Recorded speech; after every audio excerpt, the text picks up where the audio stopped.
There we go. Should all be up now, I think. Yep. So working on your side, yeah? Yeah. Awesome.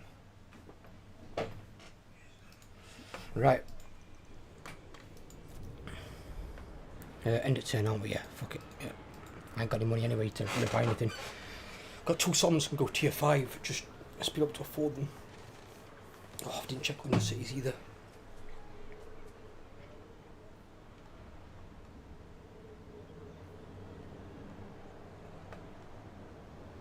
Yeah, I need like 7,500 gold just to upgrade my army thing so I can get the Infernal Guard and the Infernal Lance one. Well, I can upgrade one to tier 5, but it's 11,160 and I've got 11,663. So I can just afford it, but I can reduce it by quite a bit with one of my commandments. But I need that commandment at the moment to maintain public order. Military access with Scarbrand. Yes, why not? Let's keep the big rage demon happy.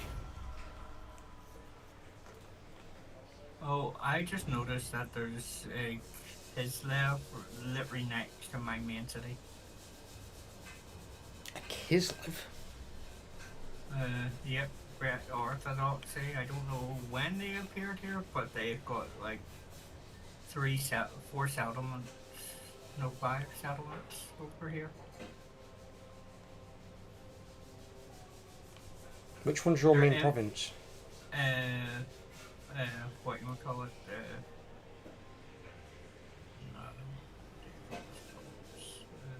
Sorn Uxel. You just go northwest a wee bit, just beside the Celian. There's in between the Celian and the Clan Moder, there's Kislev. Celian and Clan. That can't be where your capital is. Well, like I said, it's just a little bit northwest of my capital. What, you mean these 2 settlements? There's more than 2, there's 5 there, all Kislev. Yeah, they will be, because that's where Norse can start. Hmm. You've also got Wolfric, though, in Karak Vlag. I've got to ask as well, you did your 100 turn AI head start. Yeah. Why did you choose Wolfric? That one's so hard to do. That must have been a right challenge. I got this Who were it that put you under? I got hit by Be'lakor and the guys to the right of me. Oh, so you got done by other Norskins? Yeah. Oh. It's Beastman tribe near us. Near me. I've got to kill him anyway because he's raiding me.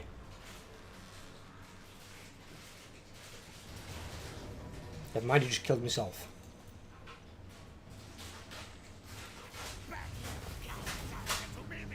What a dumbass.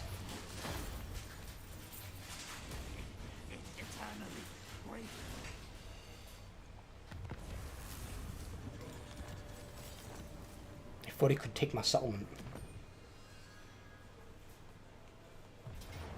Ah. The hell is this? That's my convoy thing. What are you fighting here exactly? Some Skaven attacked one of my convoys. Skaven attack one? What is it, an ambush or something, or what's going on here? I don't get it. It's just a normal open field battle. I don't recognise this Skaven tribe. Who the fuck are these? I don't know. Do you want me to join you or spectate? Spectate. That's Skaven. I'm playing Skaven. Curb your tongue. And the guy's got 3 Storm Vermin and 3 Death Runners and a Hellpit Abomination. Be really careful here.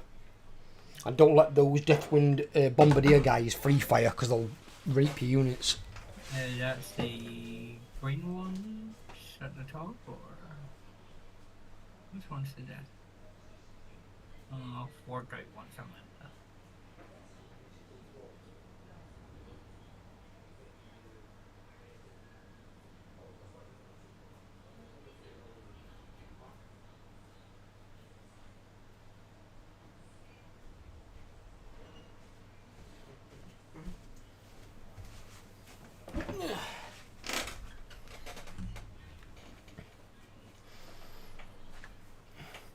Hang about. Have you got a Chimerian War Sphinx? Yes, I do. Why do you have a Chimerian War Sphinx? Because that's The most just the random thing of fucking what- convoy ever. Yeah, this one just gets all the random shit thrown into it. Chimerian War Sphinxes are good, they're very strong. They're probably one of the few decent units the Tomb King roster actually has. I mean, if you look at the other monsters that I've got in my thing, like,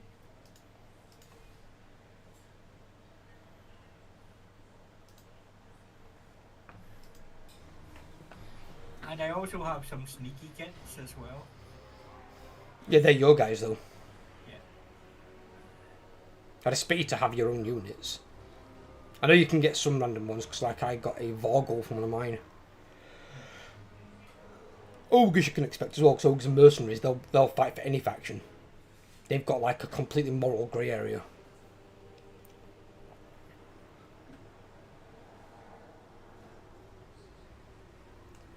You also have man-eaters as well. Well, you outrange him in this particular case here, because the Poison Wing Globadiers have got really, really short range. But they're deadly if they start free throwing. So you need to make sure you shut them down. So you can't just wait for them to come to you and just shoot the shit out of them. Just make sure they've got units nearby.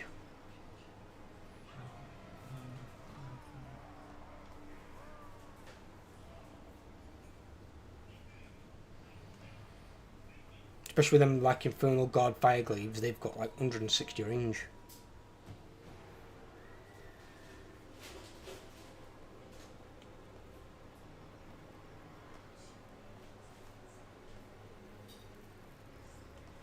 I've got a lot of range to this armor. In fact, I think only 5 of my units aren't ranged.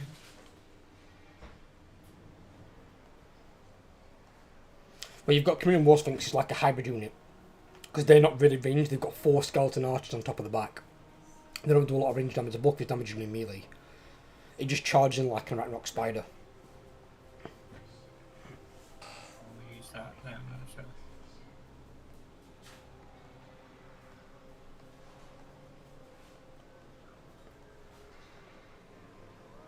Just start battle. And just let them come to you, let them walk in. And then when your melee units go to engage is, just make sure that your range units pick up his Deathclaw Bombardiers. Those are the units that you want to bring down. Yeah. So.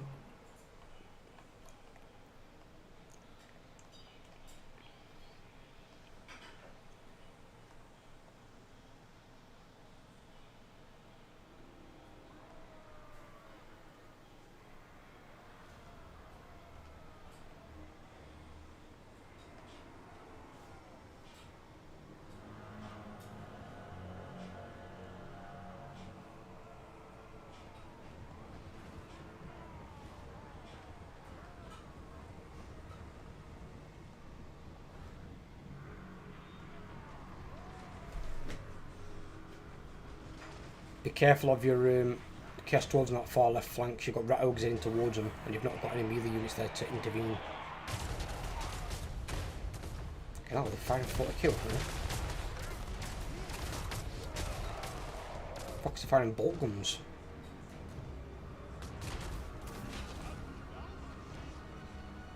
Never mind, Rat Ogres fled. Deathclaw Bombardiers! Youch! Graveguard just got mullered by one attack. Fucking hell. Shoot the Bombardiers! Yeah,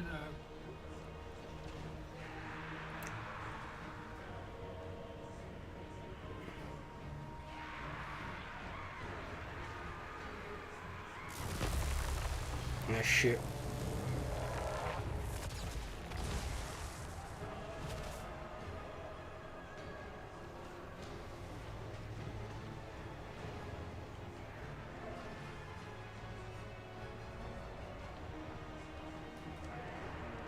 You've got unit of Chaos Dwarf Warriors just FYI still in front of your man-eaters doing jackal.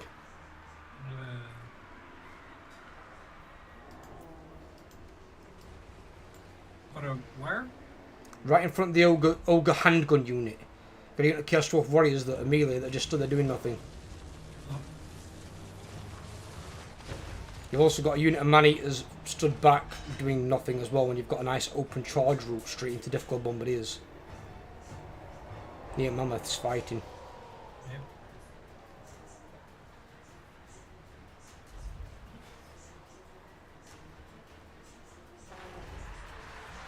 Oh shit, they broke through that line over there. You've got Infernal Glade Fireguard in combat for some reason, I don't know why. Your right flank's going really well, your left flank's gone to shit. Oh no, you've got Death Runners are attacking your... they blunderbusses? No, Fireglaves.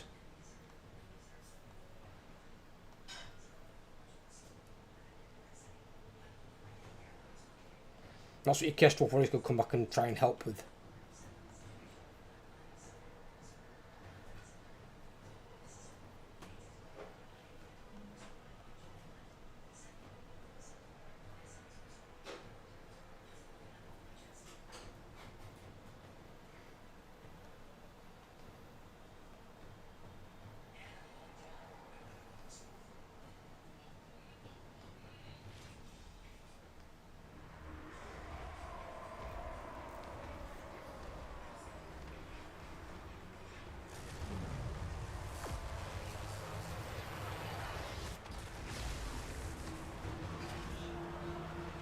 Jesus, he opened what you would call it, the escaping lightning spell on top of those blunderbusses, and it did absolutely nothing. Don't forget you are dwarves. I suppose much. I lost one unit. It's Grave God. It's not important. Don't fair the convoys anyway, you never generally get a full army. The only reason why I had to fight that, it said I was losing all but 2 of my units. So. Yeah, if it's like that, you always will do. Oh. As long as it's winnable, obviously.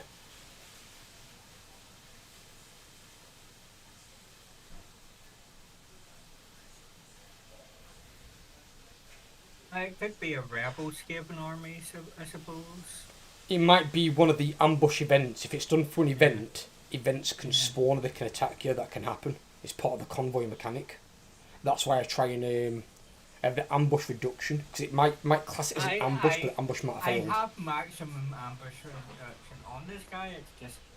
You can still get them, they can still happen. Yeah. It just reduces the chance of it, obviously. And at least in that case, it might not be then an ambush, it might just be a normal battle like it were. Yeah. If it had ambushed, it would have been a lot worse. Especially considering you've got a lot of range units. Range units don't do too well in ambushes.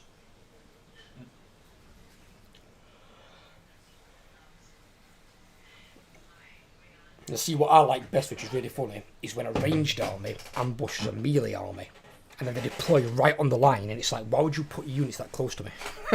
They just made my job like 10 times easier.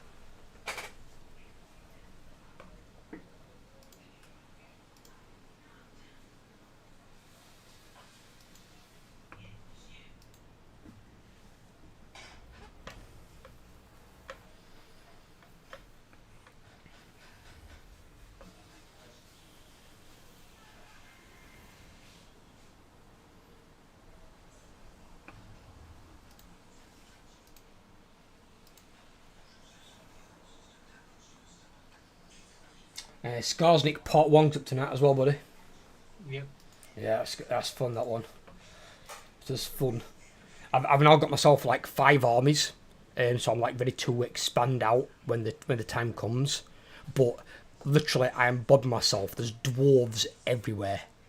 Karak Kadrin's got like almost 20 settlements. They've conquered all the things on my right-hand side as well as north of me. I wiped out the normal dwarves really early on, I got lucky there, but then Clan Angren now are strength rank 1, and they've taken all the left side of me. So I've got Karak Kadrin on right side and them on left. And it's like, bloody hell, they're everywhere.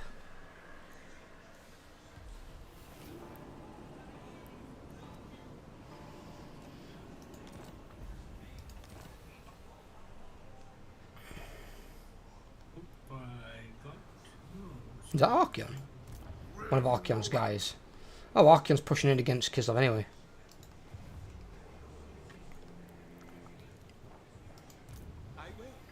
Is that Angerbat?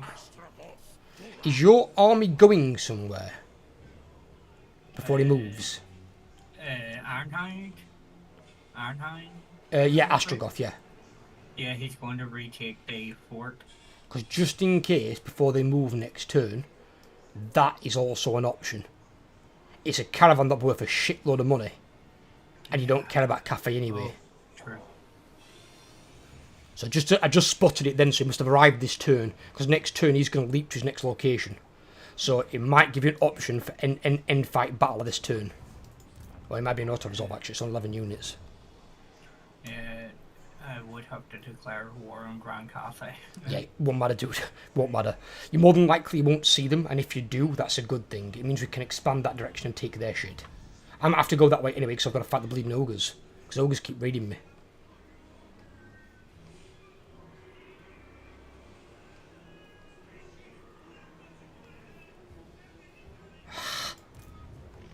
Fucking still being raided by 2 armies.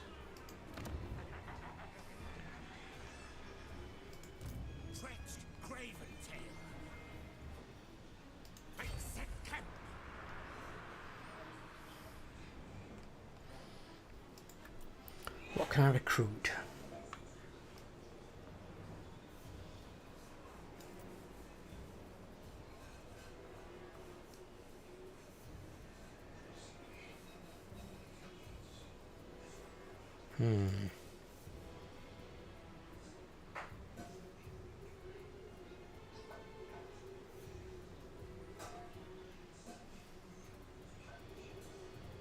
Let's take a look at one.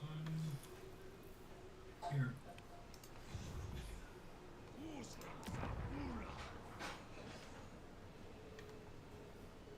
Oh, that one has got the reduction on it. Oh, right, okay. Awesome, yes, build that then. Fuck it. Build it.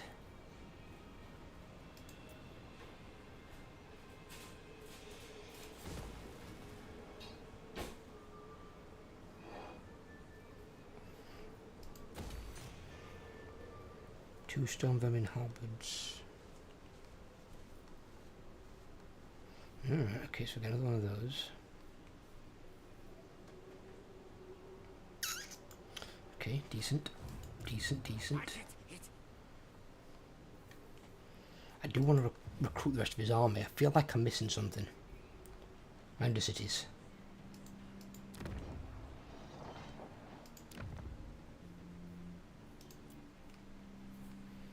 That one's purely for food. He's still spreading his stuff out. What have we got here on this one? He's trying to spread his stuff out from there. I could do, I suppose. So I can send out a second convoy because they just claimed dealer sheet that completes that tier 2 thing for maximum convoys. There you go. And while he took that, I took the one that increases every 4 turns randomly chosen melee or missile infantry units. There you go, that one's really, really good. Yep. Just means you haven't got to spend as many armaments increasing those like core units. I haven't touched any of those since I got the other one.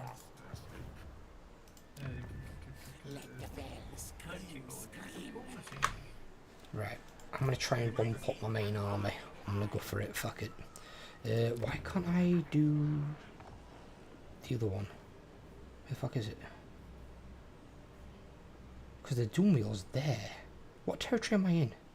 Oh, bollocks. You're just outside of it. I just realised where I were. It's fine, I'm moving to the next one. I can move, I can make it. Yeah. Right, okay. I got an army of Armor Destiny. Got an Armor Destiny? Yeah, I'll give that to my Gold Centaur. Lucky bastard. I got it from the...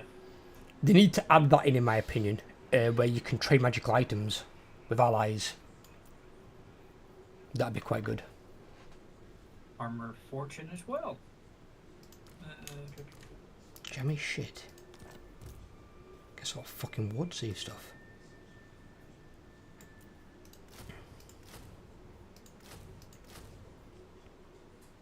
I was missing a unit. That's what I was. Didn't have a full army.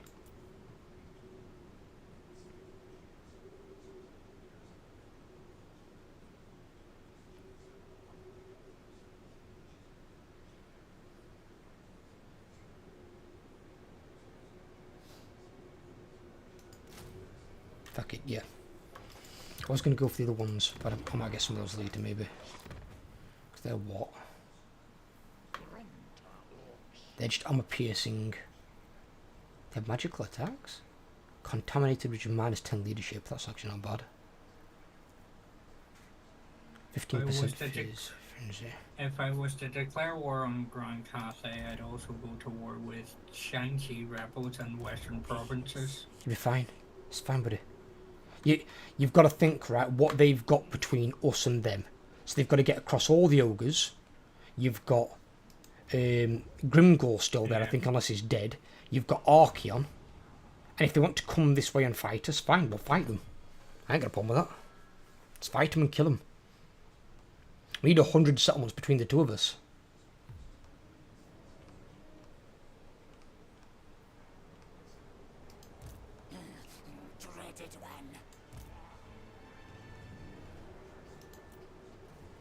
In all honesty, of the armies out there that actually scare me, Cathay isn't one of them, for the most part. The only two units at the moment that I have any respect for in the Cathay roster is Celestial Dragon Guard, one of the best like anti-large frontline units in the game, and then Celestial Dragon Crossbowmen, because those are armor-piercing with a big range and they can really fucking hurt. Those two units combined make a nasty thing. And then their artillery. Their artillery is pretty good. Fire rain rockets do ridiculous damage. Unless you've got single entities or like monstrous cavalry like you've got with your centaurs. They won't really touch those. 1 second, I need to take a look at one of my buildings here.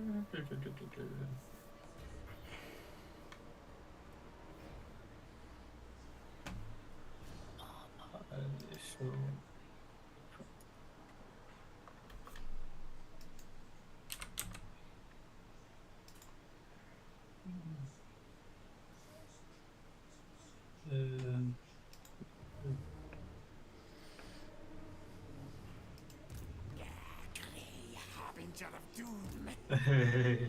Yes, sir.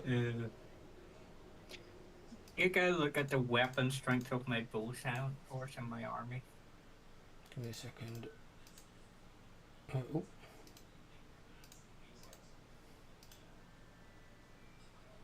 Loads of money. Should be fine. Just had to quickly calculate something. What am I looking at? What, in Astrogath's army? Yeah. He can buff them though, can't he? Yeah, look at their weapon strength at present. 141, 128, fucking hell. 99 of that armor piercing. Think about on that one armor piercing. Need a dual wielder? Yeah. Fucking hell, and still got. Oh, they've all got armor piercing actually. Fucking hell, so they're all armor piercing. Not just the Great Pun ones. Yeah.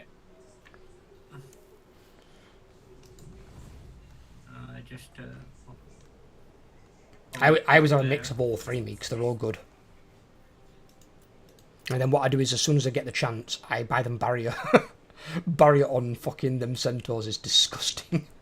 Plus they get like, I think like is it 15% ward save for your guy? Yeah, something stupid like that. It's like fucking ridiculous. Literally with that sort of like durability, they'll take on lords and heroes.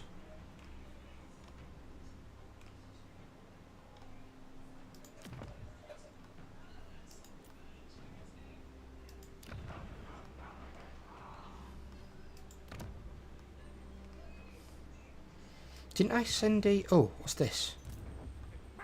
He's there. Good thing you just said that, because I was about to say, oh, that's me done, and then you said, didn't I? Oh. Oh my god. Take a look at what my fucking Ratlands revealed. Dwarf army. Dwarf army. Dwarf army. Dwarf army. 4 of them. Thorgrim's their regiments renowned and all his bloody purples, all bells and whistles. Oh my god, he's got Master in a Scarf Black Hammer as well. They're now giving him purple runes on top of the rest of his shit. fucking 20% weapon strength on that bastard. I'm looking at all my potential military convoy routes, and they're all bloody red. You will get some red ones. Just try and choose, ideally, ones up in the north. So like Archeon's Place, Norskens, that sort of thing. Unfortunately, all the ones up there at present are all require armaments to send. Look at what? Armaments. So outgoing. If you've got a massive amount of armaments, you can do it. If you haven't, then don't. Because later on, like in my campaign towards the end, I had like 17,000 armaments, and losing like 500 was nothing. So I was getting like 560 a turn. I suppose I could send these. I can send 400 armaments out, and I get 2,000 labor in return. That's really good. I'd say no. I'd only be able to send 300 armaments, but I get 1,600. That's still a lot. Yeah. And then I can use some of those because obviously don't forget this as well. That's an important thing to make sure you manage because it's not automatic. On your labour screen. Yeah, it's 100% at present. I've been controlling it. No, but I mean, make sure you turn it on new provinces if you want it on them, because it starts turned off automatically. Yeah. So then you get all the labour in one location and not spread across your empire if you need it. Well, the thing I've been doing is I've been sending it to one and then manually assigning it out of that. Oh, he's going up here, and he's going to go and put one under Kislev. Yes, let's go and put one under Kislev. I like it.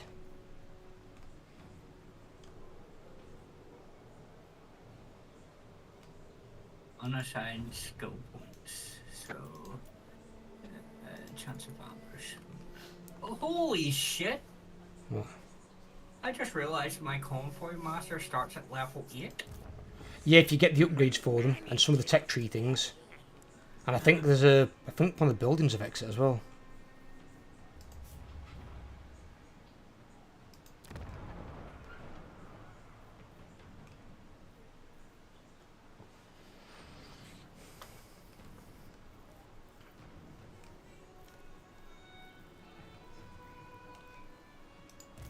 I love how he starts at a city that's not mine.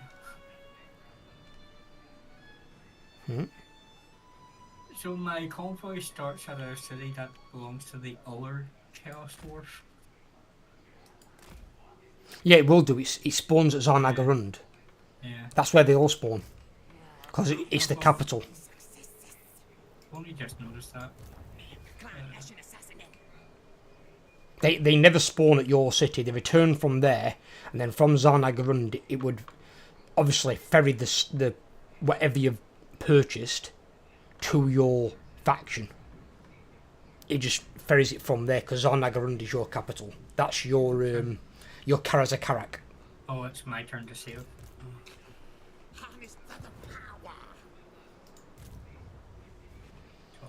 Right, he's recovering, and then I can try and get him an army and switch places because I've got fucking Imric Kemba pushing me with 2 armies of Undeath, as well as Imric. I only got 5,000 gold from that thing. How many provinces has Imric got? Let me have a look. Little Imric. He's got 3. 3? Where's your 3rd? Oh, it's there. I need to take both of these first. I need to wipe that out. Then he's only got that one town there. And it is a town, it's not a city. Right, we're going to go and take those out. Then we'll send him back and he can go and recruit the rest of his army. Well, some of his army.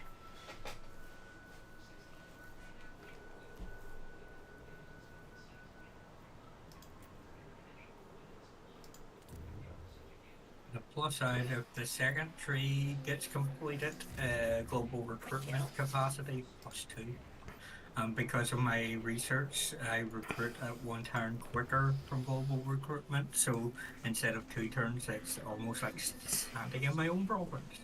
It is, but global recruiting's expensive. Yeah. I also have a thing that reduces the recruitment cost for all infantry by 10%. Yeah, 10%'s not really enough when it's global, because global like doubles it. It's really, really expensive. Like one unit that normally like costs you like 1,000, costs you like 2,000 something. Yeah. Global something you do if you need to do, not something if you can recruit locally.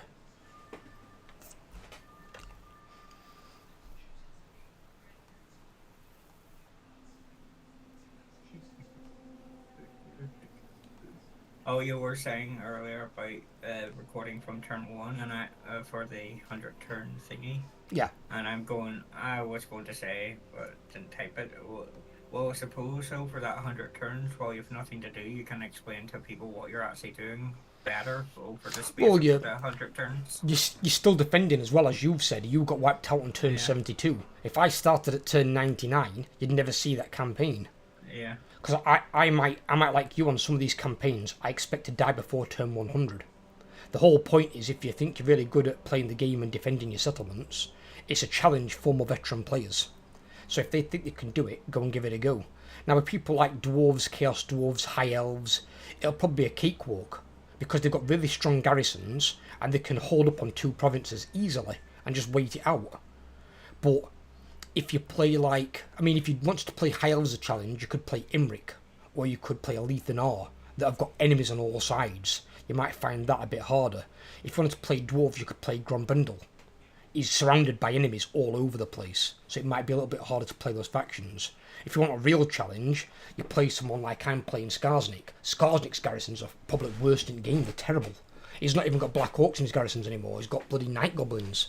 They're absolute arse.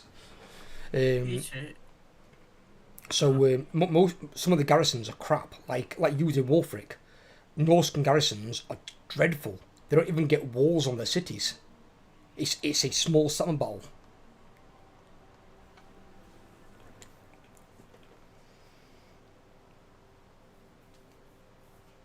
There's 2 kids that are going to have a tough time. 2 kids? 14 yeah. A guy in Indiana over in America finds a grenade in his Valor stuff.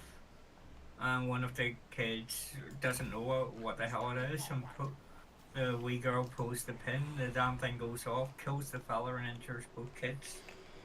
Okay, why would you be carrying a grenade? Oh no, they found it in his Valor's things. He was clearing out his Valor's house. Again, why would he have a grenade? Well, his father fought in an old war, one of the old wars. He was a US veteran, so... Yeah, but you don't bring on ordnance. That's still legal. Yeah. I am no slave.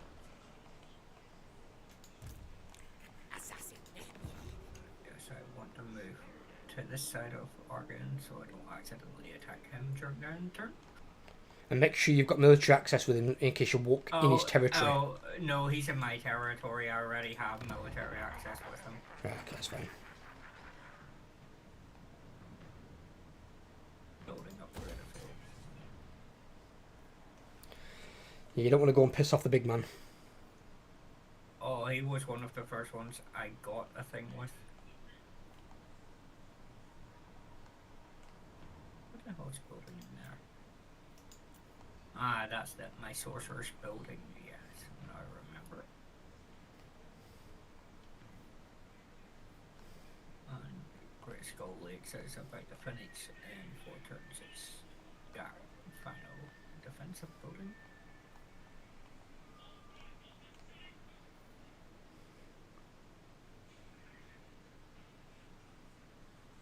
Yeah, I might need to build a second one of them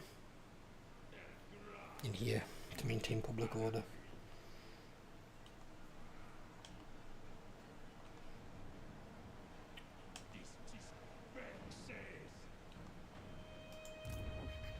For horned rat.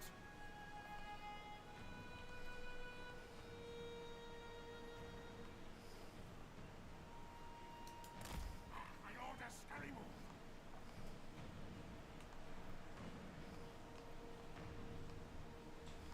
Present, I can get 7 warriors, 5 infernal guard, and 5 infernal iron sworn. Jesus, I can have 5 of the giant flying bulls. I always think it's good to have some flyers, probably like 3 or 4 at least, sort of thing. Yeah. I probably won't go as many as 5, because Oh, I can't. No, I'm just on about from the free upgrades I've been given. I've got 5 unlocked on that, 3 on the llama suit, and 1 on the bill. and don't I forget, definitely, don't I forget as well, definitely you can want. get a Bale Taurus, the big one, for Yeah, I've got. your wizards Yeah, as a mount. I've got one of them unlocked. Because once they get put on a Bale Taurus, sure they can fly in the sky and cast magic and shoot their gun, but if you want to, you can also send them into combat or to destroy towers on inside cities, because they can fly, and they'll go and wreck towers, no problem. If I get 3 more flying monsters unlocked, I unlock the ability to give them the 800 hit point barrier. Nice.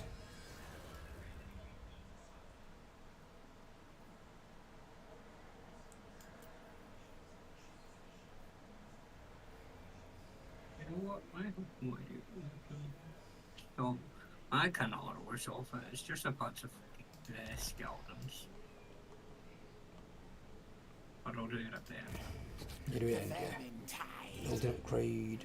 No. Hey, I see one of your rat men. Which one? Morphage. Hero? Yeah.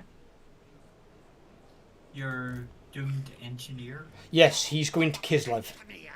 He's going to go to Kislev and build me a Undercity under Kislev. So we can have some vision over there, and then I can start trying to expand under Empire that way. Because I'm probably not going to go anywhere near Kislev. Oh, and there is 2 settlements that I have to take. I want to take their city next. I also want to take this town fort over their city. Speaking of which,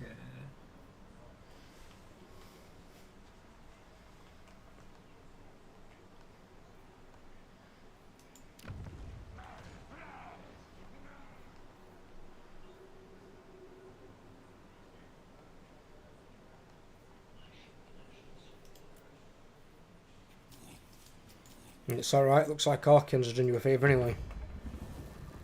You just declared war on 2 people. The Empire and Kostaltin.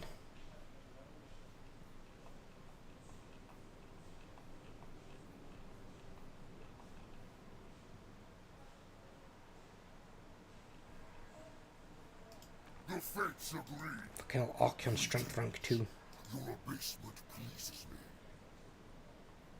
I can't get an aggression with him yet. What have you got with Archeon? Have you got anything with him? I do. 1 second. Let me just look that up again. Archeon. You have a problem. Always Archeon again. Warhost of the Apocalypse. Yeah, I have non-aggression, military access, trade agreement. You've got trade with him as well, fucking hell. Yeah. Yeah, because Archeon strength rank 2, bloody Sigvald is strength rank 4. And the dwarves you spotted are strength rank 1. The what? Dwarves you spotted last turn were strength rank 1. Oh, Thorgrim. Oh, they are, yeah. 12 settlements. Yeah, he's got a lot of armies, though. They don't exist in my Skarsnik campaign. I annihilated them. Have you done with your things? Yeah, sorry. Got caught up on what he was doing. The walking armored killing machine. Okay. Would you check my main province and check what my other settlement is? I completely forgot to check. Main province. Great Skull Lake, I think. You've it's got a Fort factory. Dolsny Vort. And then I'm not sure if that's part of yours. Is it a 2 settlement or a 3? I worked out. I just spotted. There's a wee thing that shows you what the other 2 are. So that's handy. You know. Great Skull Lakes. Oh, that is your city. That one up there. Yeah, I It's just cool. couldn't remember if the other one was the factory or the other thing. So that's what I was checking.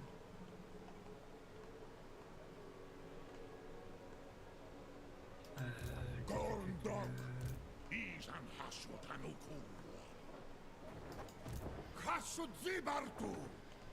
Oh, did you say you count the convoy? Yeah. I took that out. Did you get some nice money? Well, like I said, only 5,000. It's not bad.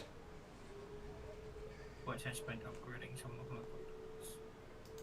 It's not a bad idea either. The deep warrens.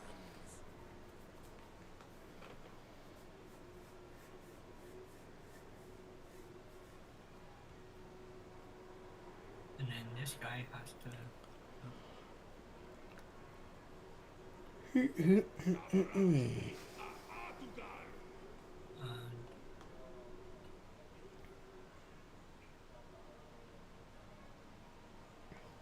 That's my main province resecured. I'm just trying to get my public code leveled out. Oh.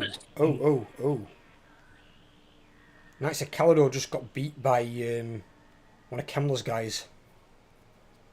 Kemler's army got wrecked in process. Well, the guy who's commanding the army. But I think if he attacks Ruin's End, he could potentially destroy Imric. Because I'm going to go for Imric this turn and destroy his other two settlements. Get Imric out of it, and there's no high elves in the area. I've got enough problems with bleeding dwarves. I don't want fucking high elves here as well. High elves get rolling, they can be a right nightmare. And you've got phoenixes and pissing star dragons. Oh bloody hell, there's another army here.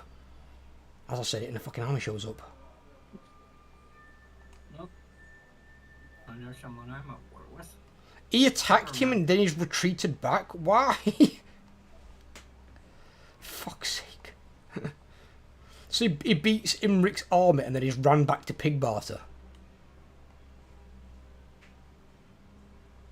Absolute bell end. Ha ha ha. No.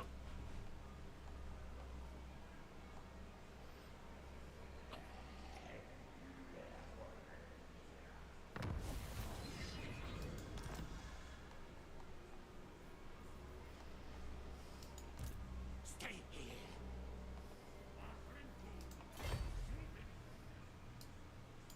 Move, march. And then send this guy this way.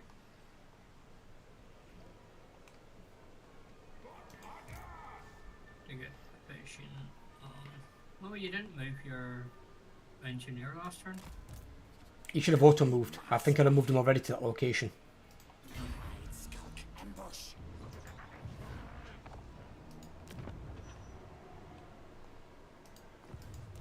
Yeah, he's movable this turn. Yeah, I moved him last turn already. Yeah, I have enough to start the upgrade on. Jesus Christ. We could have came through my way. No. What? No, I'm going to Kislev. He's taking the quickest route. Oh, and that way, case, well, you could have. He's taking fastest route. Kill list. Just a pity you didn't head towards the sea and then just pop away. He's going up there. They die. Yeah, but Fucking hell. the ceiling had sent me backwards, not forwards. I'm looking at Archeon's army. Has he got a good army? Hell Cannon, Chaos Troll, 2 Chaos Spawn, 2 Dragon Augurs, Chaos Warhounds, Marauder Horsemen, Swords of Chaos, Chaos Knights, Chaos Knights of Siege, Chaos Warriors with Halberds, Chaos Warriors of Cord with Halberds, Forsaken, Chaos Warriors. His army didn't sound that good. As soon as you said Chaos Hounds and Marauder Horsemen, I'm like, what the fuck's he got those for? Sparring he's got 4 units that are regiments of renowned. Regiments for now, and you'll always see them in Chaos rosters. They're usually really strong anyway. Exalted Hero of Nurgle. I mean, the heroes can be strong. All the heroes are pretty strong. That is a rank 9 Hell Cannon.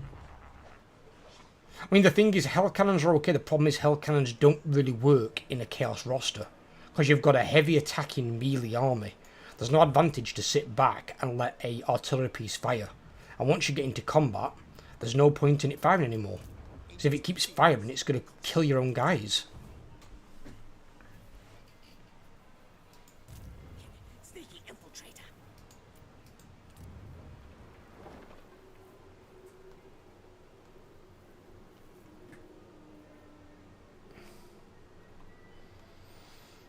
gonna go and fuck up these ogres at some point. I need to go in and I need to get rid of Imric, and then I'm gonna go back. I'm not gonna attack the dwarves.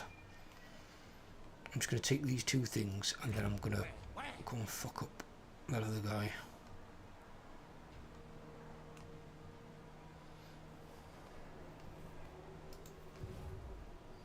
Imric declared war on Ironbrow. Hang about, I'm oh my war with I'm not worried Ironbrow anyway. Never mind. Fucking all over the fucking world.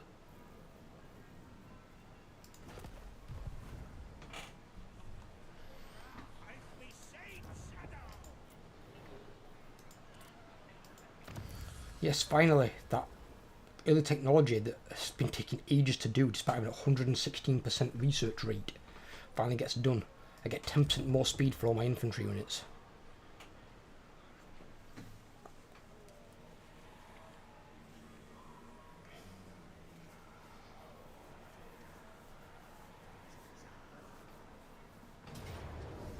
Oh, right. What's this? They're attacking there. I get 7 menace from belows, and this is giving me a valiant defeat, or it might be the heroes. We should be able to win this. I'll have a look. I can maybe rout him. Is he attacking the settlement? What the hell is it? Is this got Yeah. walls? The interesting one is Tretch is just outside it as well. Tretch is right beside it, just out of reach. So even if they took it, I just take it back next turn. Yeah. I'll see what I can do. His army's small, and it's not very elite, because he can't really build much because all he's got is 3 towns.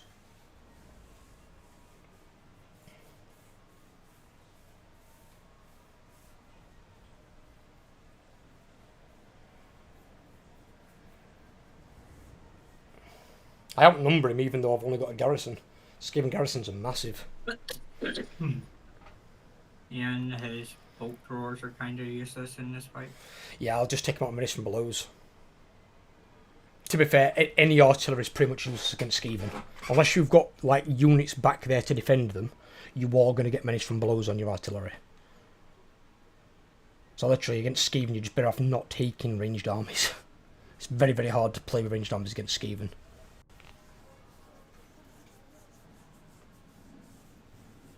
I mean, if they put menace from below on a melee army, if the melee unit is strong, the melee unit won't give a shit. They'll just break them almost straight away. Oh, so apparently in the Granda's house they found other ordnance. Like pretty much the rest of it was inert. It's just for some strange reason one of them wasn't fully inert. Well, the one that wasn't fully inert was Massive Fubar. Yeah.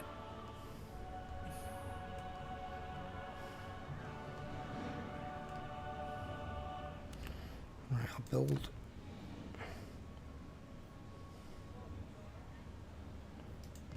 That one there. What have we got down here? Oh, did you hear about one of Sony's partner games developers? They've also doubled down and have announced that they're all for Microsoft acquiring Activision. So companies that primarily work with Sony are now saying that they wanted to go ahead as well. Yeah, there's no reason for them to oppose it in any way, shape, or form. It doesn't make any sense. Obviously, NetEase have now come out and said they're all for Microsoft taking over. Of course, that might have something to do with the fact that they lost the contract of World of Warcraft. And they have a standing relationship with Microsoft at present, so they're hoping that if Microsoft takes over, they get Warcraft back in China. Well, that's another thing as well from, yeah.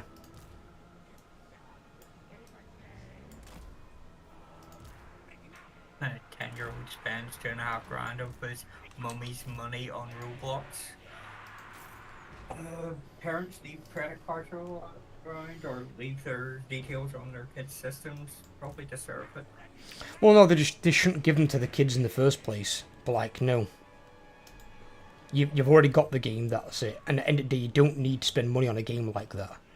It's going to be for cosmetics and stupid shit that you don't really fucking need. It's like, no. Yeah, and you get enough for, you probably get free credit in-game while playing anyway. Yeah, that's it. It's just they want to get it faster. They want it now, sort of thing. I wouldn't... Well, if I had kids, I wouldn't bend to that at all. Do you want me to look after one side, or you look after the other? Why did you choose to spectate? Oh, not.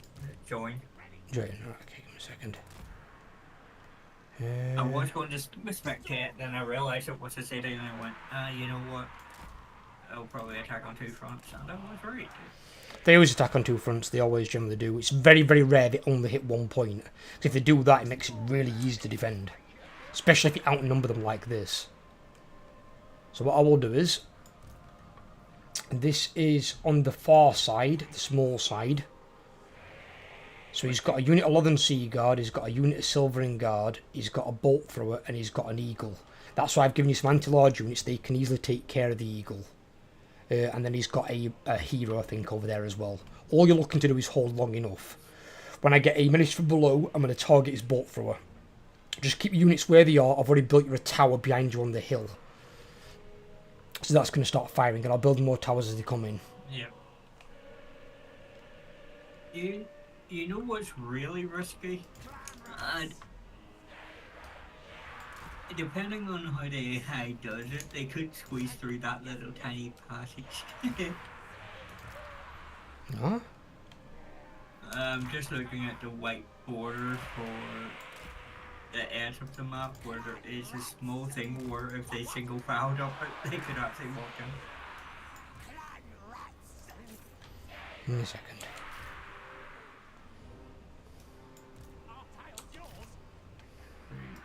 Here.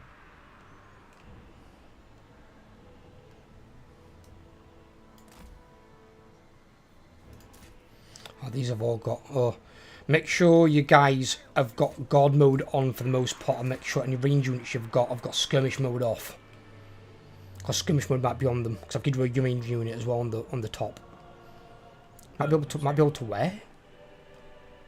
1 second. 3 here. Where? I drew a big blue line. They can't get through there because it's blocked off by rock. Ah. There's rock on this side here. The rock, mode is turned off. Okay. I think that's all my units. Yeah, we should be good, yeah. Right, you ready? 1 second. 1 second. For some reason, that's it fixed. For some reason, when I turned off skirmish mode, the archers decided to face to the right hand side. Yeah, you need them facing down. Yeah. And then it archers the slingers.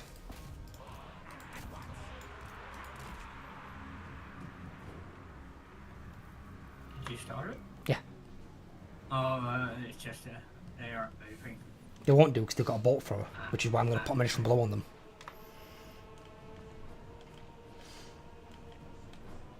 But you've got a tower that's also shooting at them.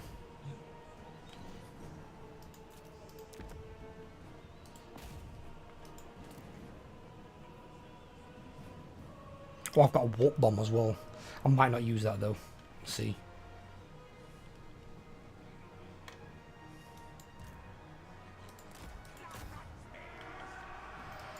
Menace from below's up. Okay. Let's pop that over on Overlord's side. That's their bolt thrower gone.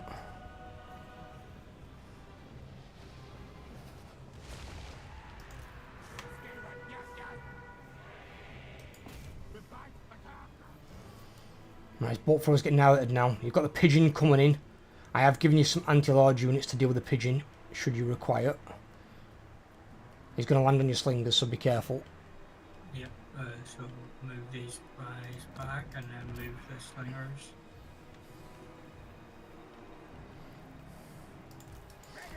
Oh, God.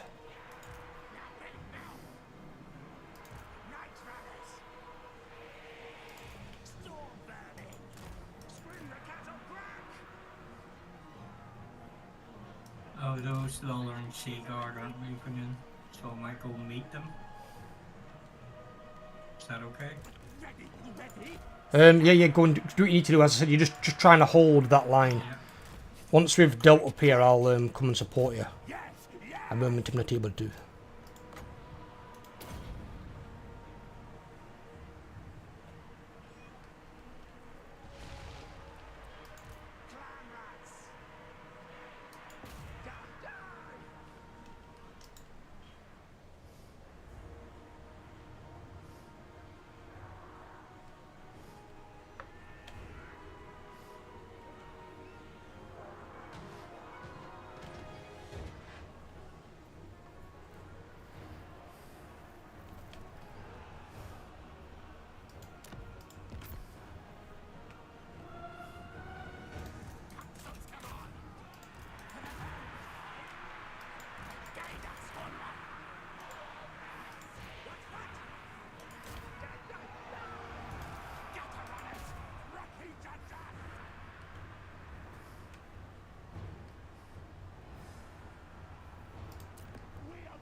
Storm vermin!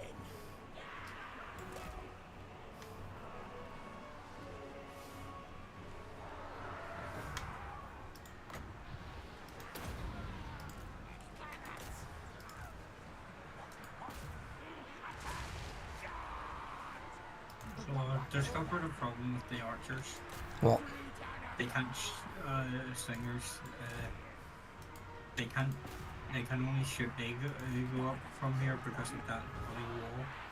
Yeah, you need to move them onto the ramp like I did before or something. Yeah. But if need be, just shoot the eagle. Just shoot whatever you can shoot. Yeah. You don't need to shoot specific units, you'll be fine. Do you have another menace from below to take out those bloody Lawrence Sea Guard? Lothern Sea Guard are also heavy melee units, so they might beat the menace from below. But I'll give you one when I've got one in 9 seconds.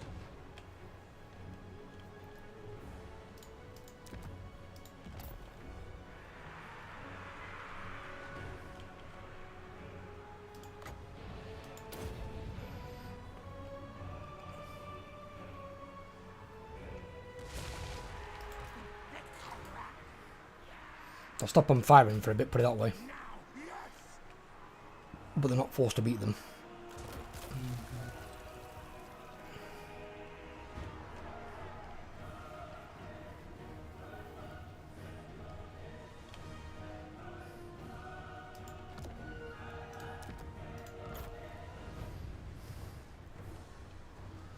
Storm vermin!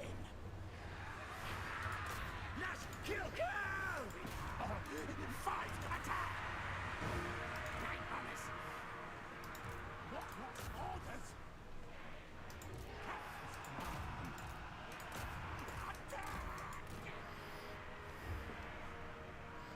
I did my best over here. It's fine.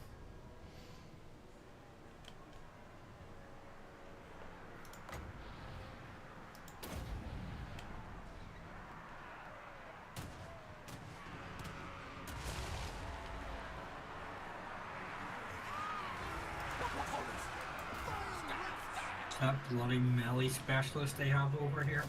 Yeah, the hero, yeah, he's got a few heroes. Heroes always create a little bit of a problem.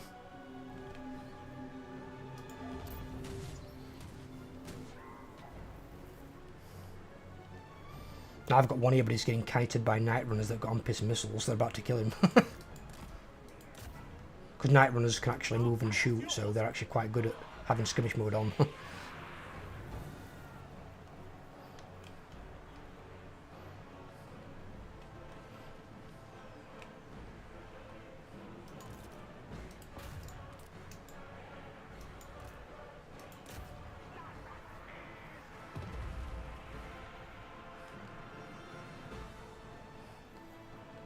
Back underground!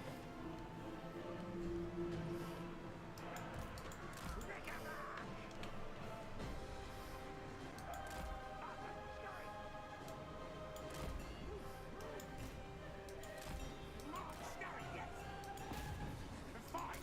Fight! Horned rats will! Murder kill!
Well, the eagle flew away. I don't know where to. I don't. I know it was. He's in middle here. Once he was fleeing, so he must have. He's going to get shot to shit by more towers though. If he stays there.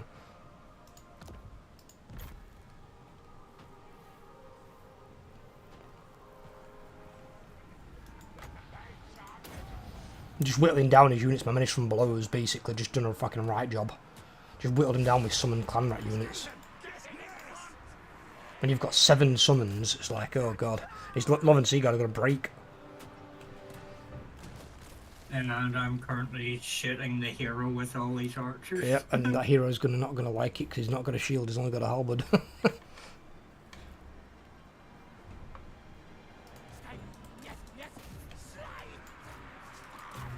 Back a wee bit more. Then his Silvering Guard over here are getting shot by 3 units. The numbers of the Skaven. Yes, yes. Kill, kill. Numerous numbers. I guess they're going to have to go melee mode now. And they haven't got past it, that's the main thing. Between that and the menace from below us, they've slowed, that's all I needed. Because his main army's over here, if this load breaks, chances are his army's going to shatter. Because he's got phenomenal balance of power, but I'm not sure what in. Because he hasn't really got much of anything left, and that hero's already fleeing. One hero's died. Here. There's a hero over here. Yeah, but he shouldn't have that much balance of power in one hero.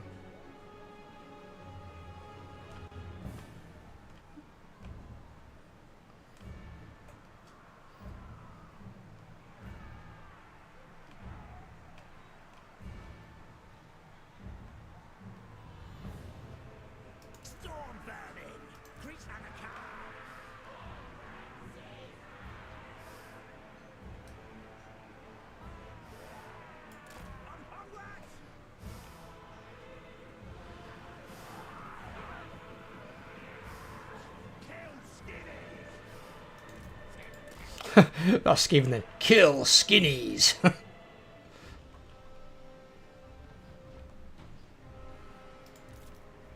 Do you like what I'm trying to trick his hero into doing?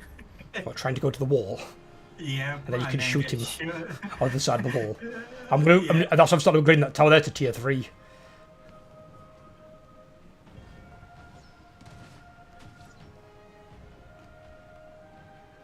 And now he's got to try and go all the way back round. And he's being shot at by 2 cars at the same time. And now all my guys are going to come up and reinforce you.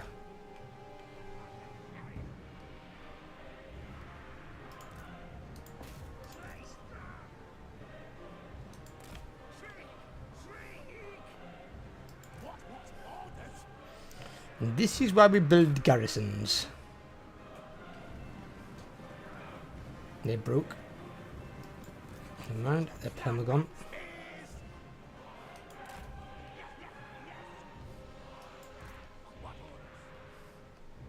The little slingers that could.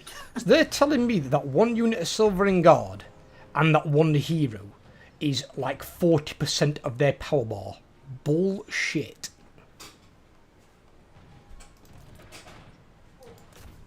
Oh, he's going to go for that. I don't know what them Silvering Guard are fucking doing down there.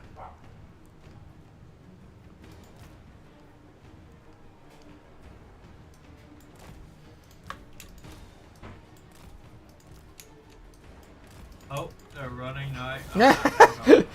I'm gonna say there's no way. Those night runners, slingers, sort of did their duty. No, yeah. I thought to myself, if I run backwards, can I get him stupidly to follow me and be shot by the 3 cars? The key point was 2 things. Shutting down his archers, which I did, because they didn't do much damage, and shutting down his bolt throwers, which I did. He got a lot of kills from his melee units, but he were fighting clan rats and Skaven slaves. Of course he's going to kill a lot of the units. That my units aren't designed to try to tangle with him. That's the whole point. But if I break the bulk of his army, it'll shatter. His range units were all shut down. They couldn't do anything. I mean, his Sovereign Guard got, like, ridiculous kills, but they lost the battle. You play for the win, you don't play for the kills. It's like what people do in League with us sometimes. where they're like, oh, you stole my kill or whatever, I wanted this kill. It's like, do kills win the match? No, destroying the Nexus wins the match. So let's not think about the kills, let's think about destroying the fucking Nexus. That's why whenever you win a big team fight in middle, you need to do what they were doing at World Championships and just go straight for the Nexus as fast as you can. The more that you destroy that main route, straight to Nexus, literally wins you the game. I'd rather win more games than lose them because, like, oh yeah, I've got 12 kills, no deaths, 4 assists, but we're lost. It's like, well, what good is that? I could care less about the stat things. I mean, alright, it might help you get your S's and your S minuses and stuff, but I want to win matches. I want to climb out the shit rating that I'm in. Once I'm back into silver, or even climbing towards gold, then I'll look at getting me S minuses and stuff. At the moment, I just want to get out of the rankings that we're in.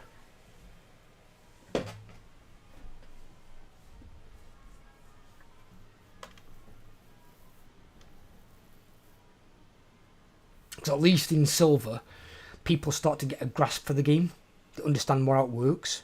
But in like iron and bronze, oh god, there's like 70% morons.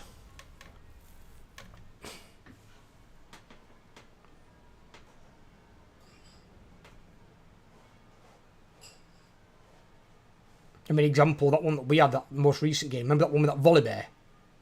Yeah. Died 10 times and got 4 assists. What the hell was he doing? And he countered their jungler massively. And it's like, you counter-pick their jungler and somehow you're still lost to him? What are you doing? I played using Tretch today since I got the skit on him. Got a B for the first time ever playing him. Nice. If you can land them hooks. I didn't land many of the hooks, it's just I managed to always come in at the right time to screw it up. But I mean, if you can land hooks, Yeah. if you can, do, like the guy we're doing Blitzcrank, every time you landed a hook, we're pretty much a kill. And that's all you've got to do. If you can land those hooks, you're a god. But that's why I prefer the champions that have got a bit more AoE, like Malphite, Amumu, Maokai. Oh, that was Even it. Leona. Leona's got like 3 stuns. Yeah, I know. She's ridiculous. Remember that time in top lane where you couldn't work out why the guy stopped moving, and then I mentioned, oh, it was me. I've been here the entire time. Yeah, but it was stood there for like 15 seconds doing. I'm like, was this guy gonna move? Is he like lagging out? It just turns out he was just chain stunned. It's like facing a rogue back in WoW in Burning Crusade. Yeah. You just go from one stun to another, to a blind, to another stun. It's like, fuck's sake, can I move? I used to hate that the worst combo for CC ever. If it wasn't, the worst one was Rogue Mage Druid, because they had that much CC between them. They could literally just lock one person out of the fight for pretty much 3 or 4 minutes straight. And by that point, if they've not killed someone, they're not going to. What? I'll just go put Fable on. Okay. I'll tell you. You want to shut it off? Yeah, go for it. They used to have to. Or don't. She just walks away. They used to have to. What? I'll get you some more.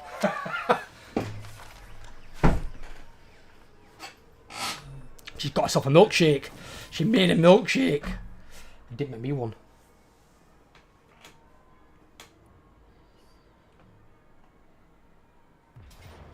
What the fuck is this?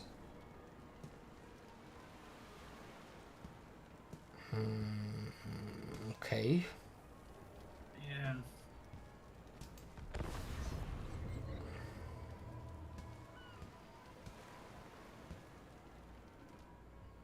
I don't have anywhere near as much problems with my convoys as you do with yours.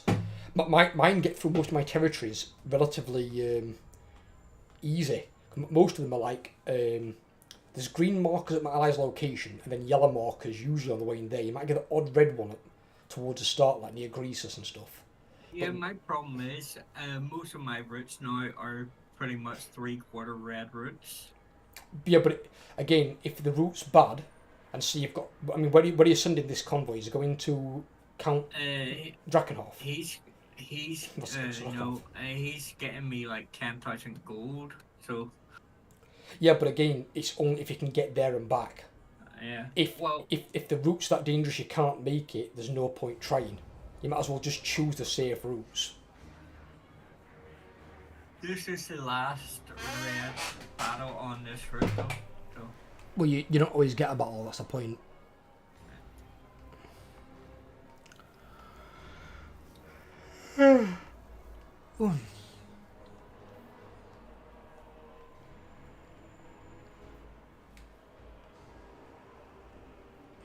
Well, advice for this one, because he's got Vargeist and he's got a Terrorgeist, so he's going to land on you.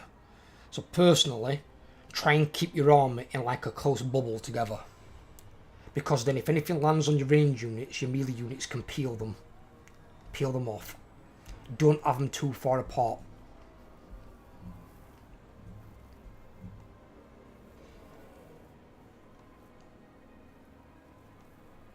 Because he's got 3 flying units, they are going to land on you.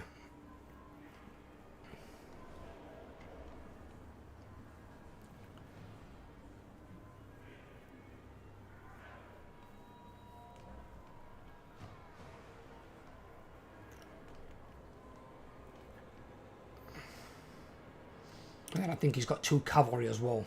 Yeah, he has. He's got 2 lots of Black Knights.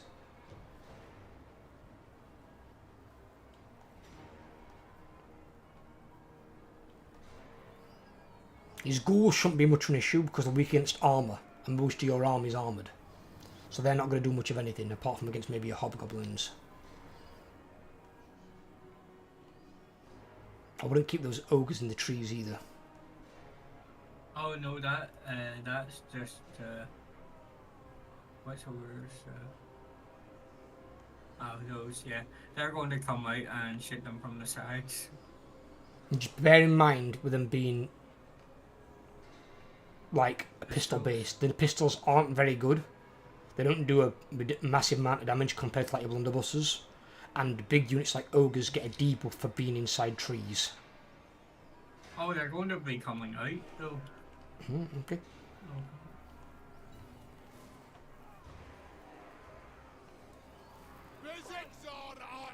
But more than likely, being the AI, his flyers are probably going to fly ahead. More than likely, they're going to come at you first, unless he's doing something weird, which looks like he might be doing. Yeah, he's doing something.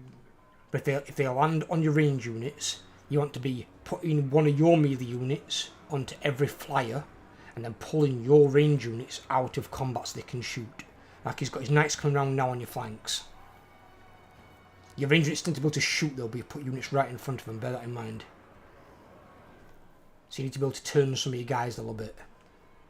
Because you can always block with like your lord, you can always put him in front of the Black Knights, tangle up the charge.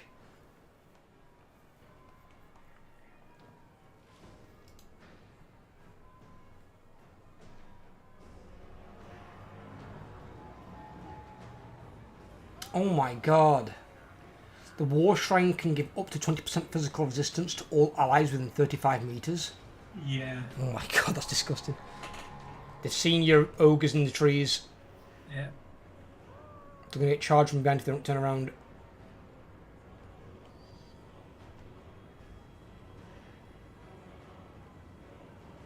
Oh, you moved them around anyway, don't you? You're doing there, that's weird.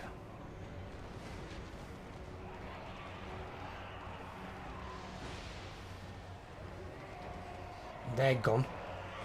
I'd moved some of them gunners to the left to shoot that big fucking flying bastard that's coming in, and the rest of the units that land on the ogres.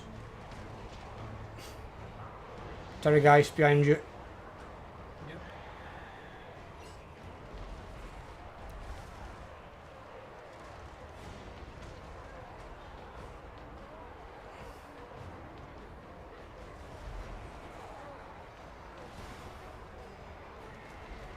It's landed on your lord for some reason. At least you've got a nice target. Oh, well, I've got a.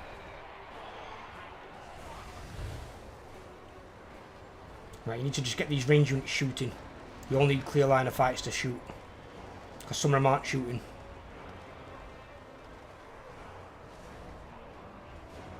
Just make sure they're not firing through another unit, otherwise you're going to fuck your own guys up.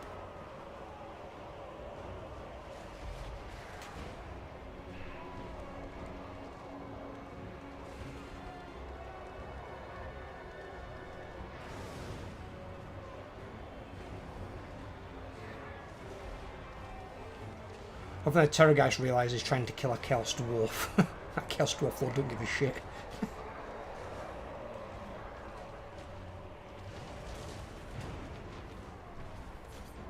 Oh, there's a reason for that. Oh. His ability that I use on him. Melee damage reflection plus 14. And that's not what's keeping him alive though. He's just a tanky bitch. He's got 125 armour, 5% wood, 5% physical. Fuckload of melee defence. He's a right tanky bitch.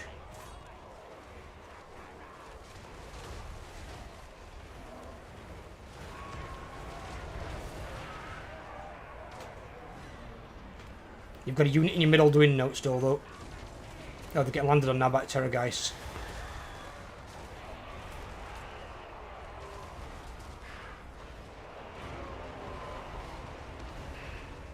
That Communion War Sphinx, your big cat, I'd come and peel for them blunderbusses. Set Terrorgeist off him because Terrorgeist is fucking up the unit. Yeah, it's going that way. It's like, yes, big bat meet big cat. Get your blunderbusses out of there. Yeah. One second. Oh, I think you've got it anyway. Yeah, I just killed the Lord. Nice.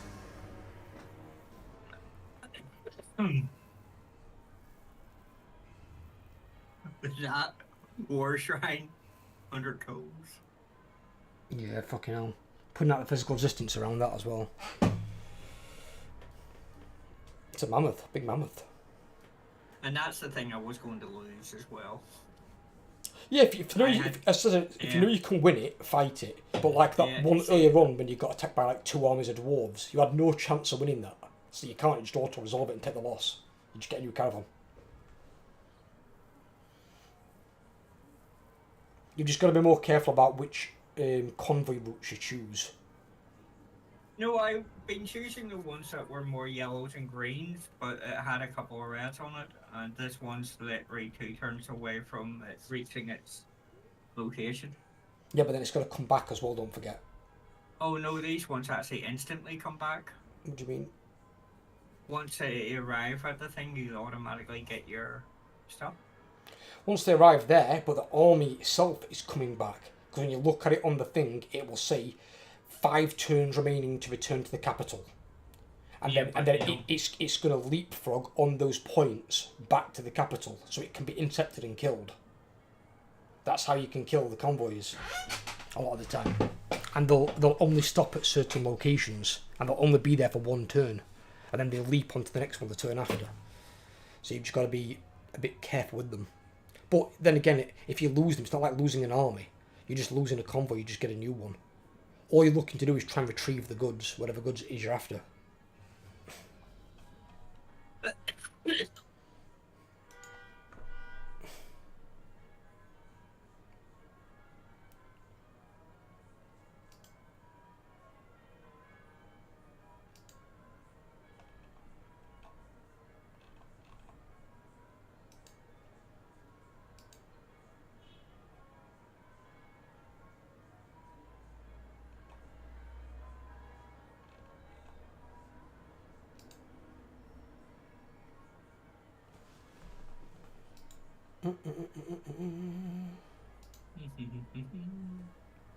Hey. Defeated. Nope. And there is my living metal research. Plus 15 armor and plus 5 melee defense for centaur render units. It's very good. Later on with them, it's disgusting. One of the top ones near their tree, you can get perfect vigour for them all. Oh, that's the next one. It's disgusting. Tempo training. Perfect figure for all rank 7 and above. Plus 5 melee attack.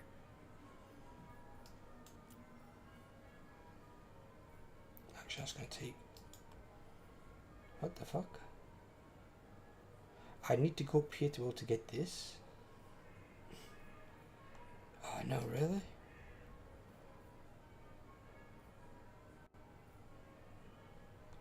Oh, God.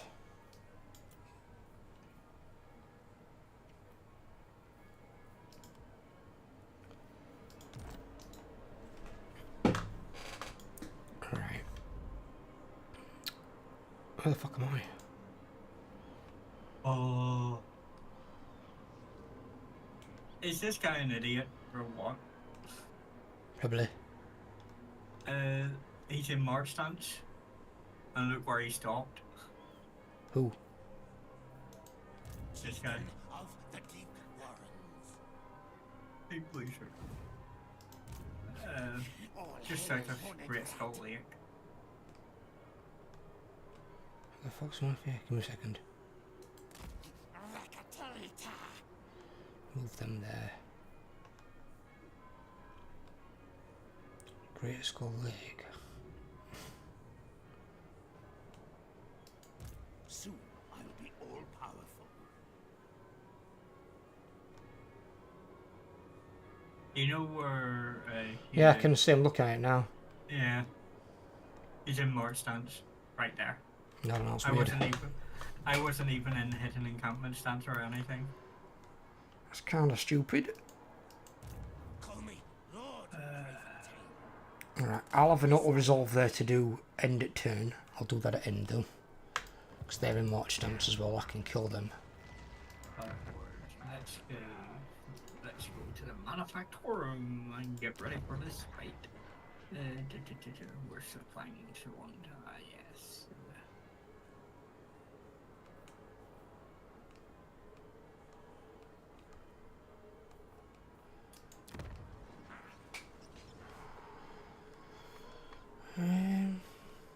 That one's going to be done then, isn't it? Yes.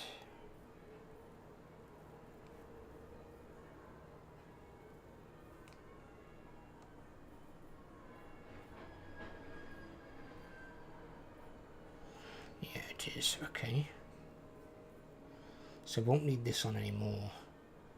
So we've got control +3, corruption -2, recruitment cost -5, local recruitment capacity +1. Skill and corruption and then food. I'm gonna go with that. Okay, that's weird. I don't know how that happened. What's that? Apparently I've got a outpost out here, and I'm not entirely sure how. Did you build an outpost out there? No, I don't remember. And if I did, I'm surprised that that army won't break past it.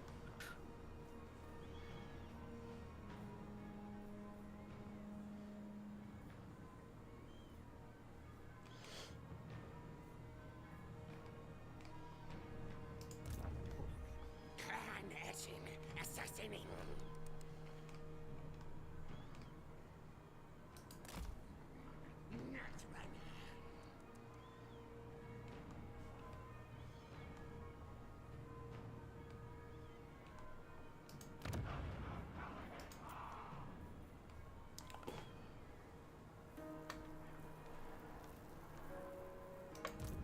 Yes, my guy's going up here, aren't he?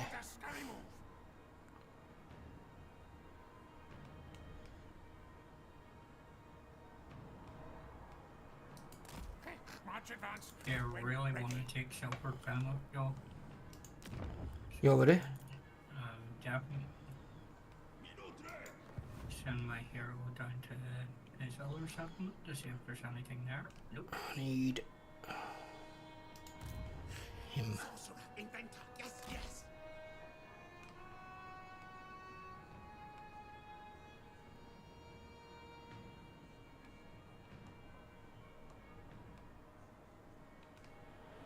Assign skill points.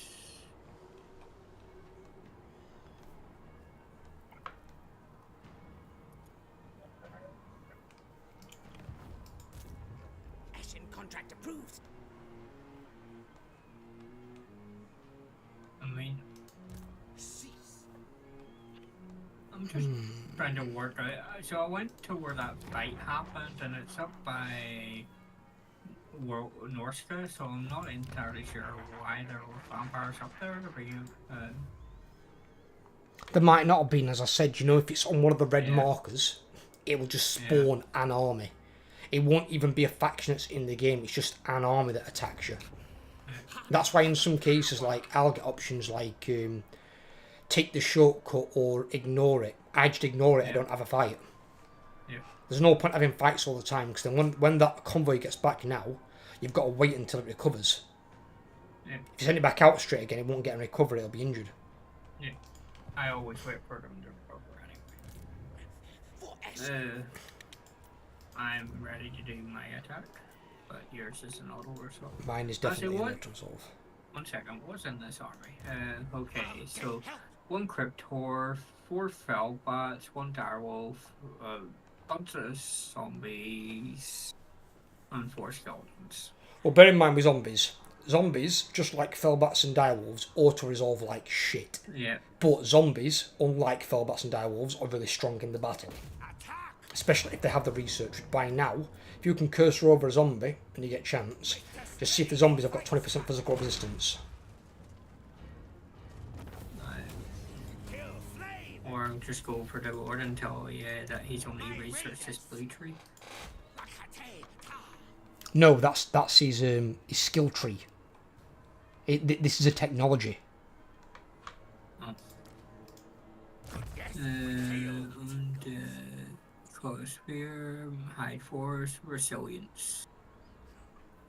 Nope, nothing about awards here.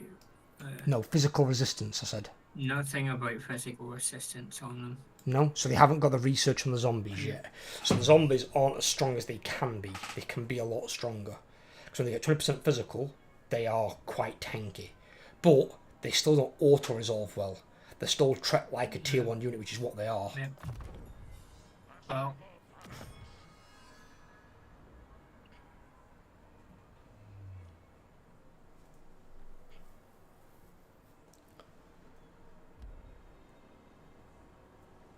Oh, mine was an auto resolve as well.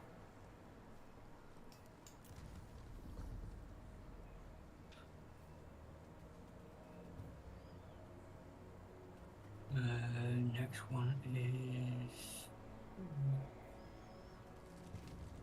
That one? I need that one for Doom Wheels and Doom Flayers. I need that one for Storm Vermin.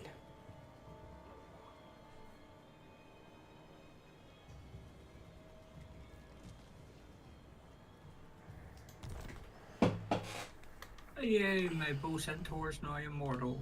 Nothing can stop me. Nice.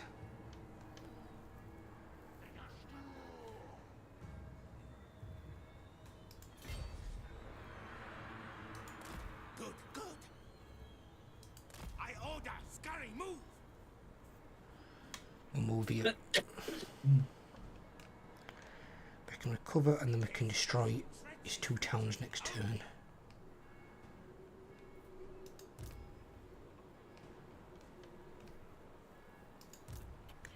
Ready. And chances... Oh yeah, back to 100%. Move tails.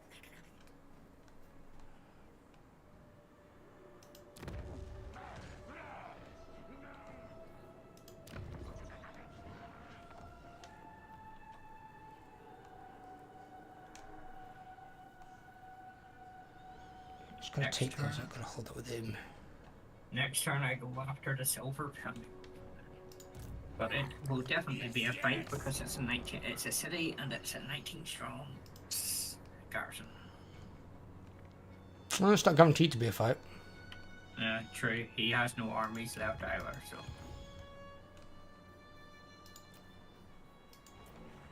And Undead are generally one of those factions where certain armies can auto-resolve well, but most of their troops don't auto-resolve well at all. Same with Skaven that I've got here.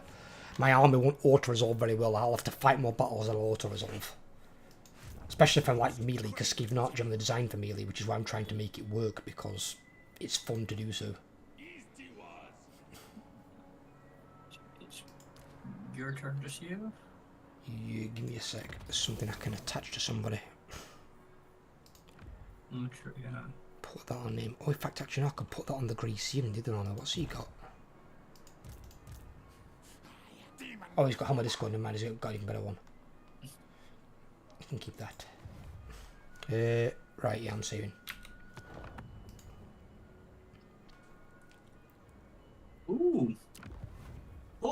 Actually, yeah.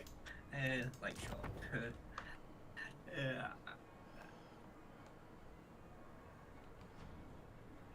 I have to send you this. Question. I got another purple item. Is it an item for a mage? It gives you 15% ward save? Nope, it gives me up to 30% physical resistance. It's not bad. Not bad at all. It also gives me a 10% ward save when I...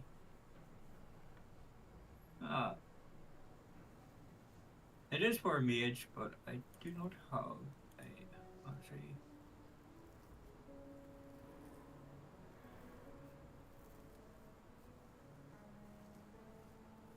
Fine. Oh, okay, it's for mage, but I can only give it to my lord, which is weird. Well, your lord is a mage. So I'm going to give him the stone mantle and take off the other thing that I had on him. And give it to... yeah, I'll give that to... It's quite funny seeing a hero with a purple item.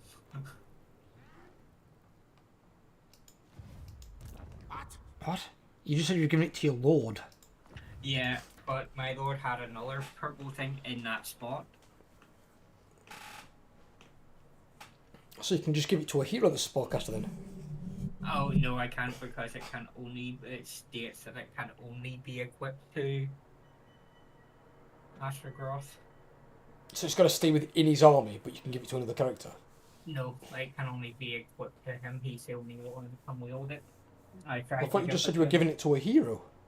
Oh no, Astrogath had another purple item on him at the time that wasn't unique to him. Oh, right, okay. So I took that off at him and give it to the hero and ended up Astrogath there. He's going to be unkillable. But it does reduce his movement speed up to -10%. Yeah, you're not going to care about that for a start. One is pretty quick in that thing, plus also as a Chaos Dwarf army, you're generally quite static. And he's a spellcaster, you don't really want him in combat. And I'll start getting a spell soon enough. Depends on what he's got and how you want to build him. Yeah. Usually always your blue and red tree are more important, and then just go with whatever direction. Well, I've been doing his blue and red tree anyway. I'm almost complete on his red tree now. Only time you don't go blue and red tree, generally, is if it's a spellcaster who can't really do anything else, if you can't really offer much else. So with Skaven, with Grey Seers, I've got to go magic straight away. Same with if I go Greenskins and I get a Goblin Great Shaman. He needs some magic because he can't do much. Even though the Greenskin lore magic is crap, they do have some decent debuffs and buffs, which is what you need when you're playing goblins. Right, I've got an attack I can make this turn, so I'll do that at the end. Baller again. Bow Centaur Guardian. Recruitment cost -10% for both Centaur army units, Lord army. Unit experience +10% for both Centaurs. Very nice.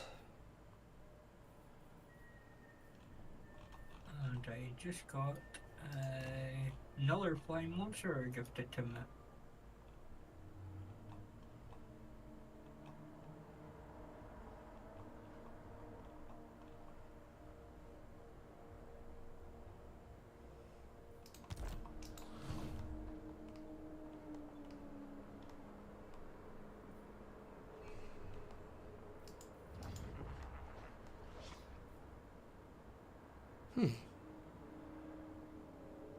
My commandment doesn't appear to be working.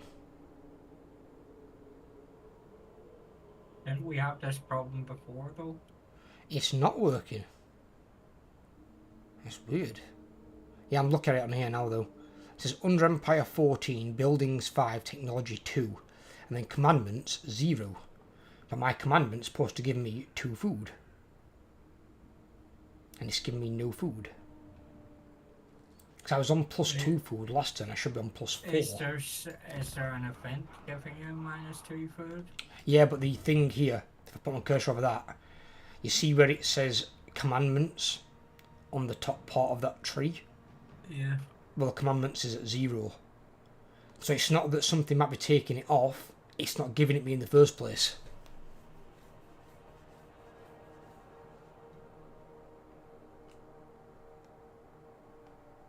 I guess that's another wee bug then. Apparently. Which is kind of weird because that's the only commandment worth taking once you've got the all the buildings built. When all the buildings are built in your area, you don't need growth anymore and you don't need construction cost reduction. So that's quite annoying. I'll leave it one more turn, see if it fucking corrects itself or not. I'm doing my thing at the end of turn. Yeah, if any battle, I'll save them till end.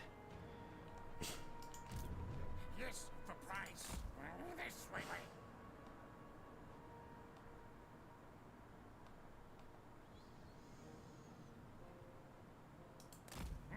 Scuttle start next time.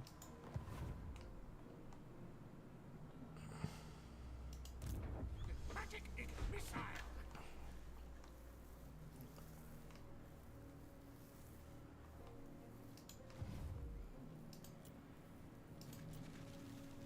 Oh, a unit capacity +1 for Great Taurus. There you go. That was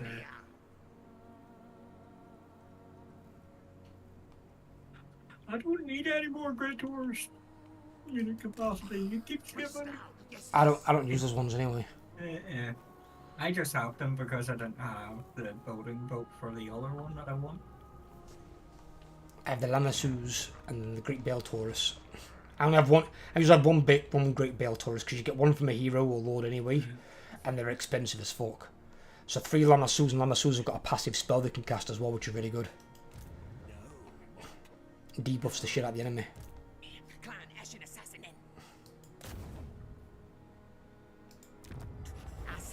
It was a rocky start at the start, but it's slowly improving. Ooh, I can. Your starts can always be a bit rocky though, in all honesty. That's just how the starts are. Ooh.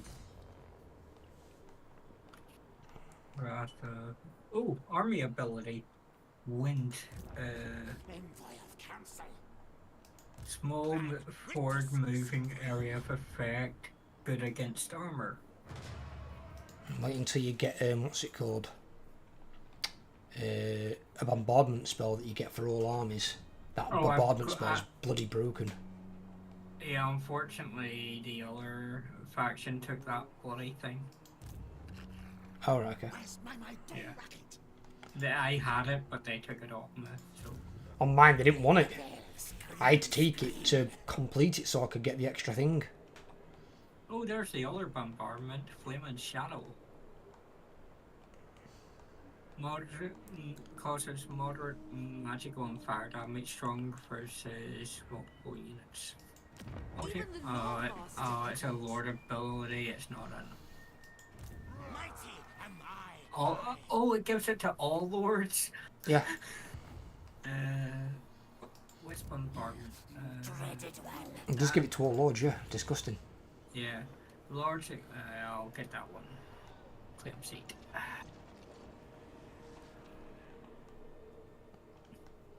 Just bear in mind as well, though, when you claim a city, you can use your influence to upgrade the city. Like Skaven can with food. Oh, I've got extra influence anyway. So. Yeah, I usually get my cities at like tier 3, tier 4. It's pretty useful, that. Although, what I don't like is they've kind of made the Chaos Dwarves like a god faction. Because they've put so many mechanics into one faction. They've given them the Dictats, which is like Slanesh. They've given them slaves, like the old Dark Elf mechanic. They've got the spectate. They've got the convoy system from Cathay. They've got the influence system that works like scaven food for upgrading the towns and to the city, should I say. They've just got so many mechanics ripped from other factions. And it's like, why have they got all these mechanics in there? See, those Great Taurus currently have murderous charge on them, so they're just going to fly in and start munching on things. Be careful. Well, he doesn't have anything anti-large. He's got spearmen for one, and also it's just not worth them chucking them in and getting them mobbed, because they will get tired, and as they get tired in battle, their melee prowess reduces.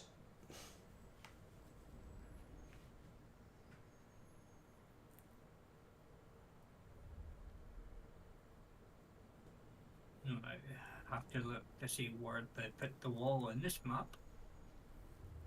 Where did they blow a hole in the wall?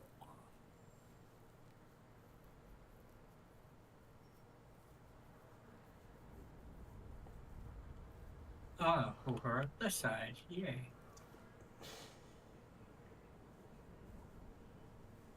This is quite a big city. Yeah, will we? End of the day, it's a city. This used to be what Tony decided to do. That's a nice looking castle.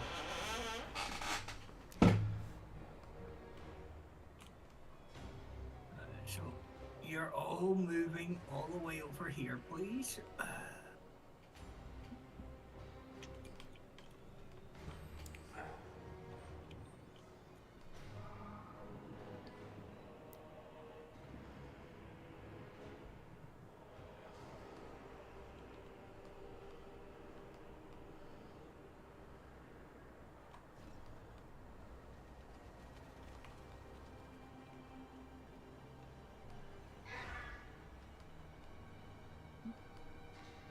Take a look. Oh, 2 uses out of that. Yeah, this is an interesting looking setup, isn't it? Well, basically, what you want to do is just stick to the right hand side, try and go up the main capture points there, and the other one's not far away on the left. So I'd just send your army up that sort of direction. En masse, and then if you want to, as you get towards the top of the hill under the bridge, there you can kind of like split your army, send half to the main capture point and half to the secondary one, and then just hold those two and win the game. Part of his army's up there anyway, so they're probably all going to start diving that direction as you move up there. I'm going to use the flyers to take out the towers on the way. Yeah, I would as well, yeah. Always use your flyers for that. Any towers that are built or that get built, just destroy them. Like, he's got one at backup map. There's one down there already. He's got no archers, so don't worry about that. Your flyers can easily take out his fellbats. His fellbats are shit.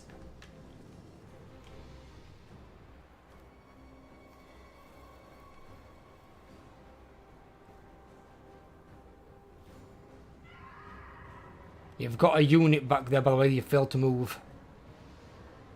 Oh, one of your big flyers. Yeah.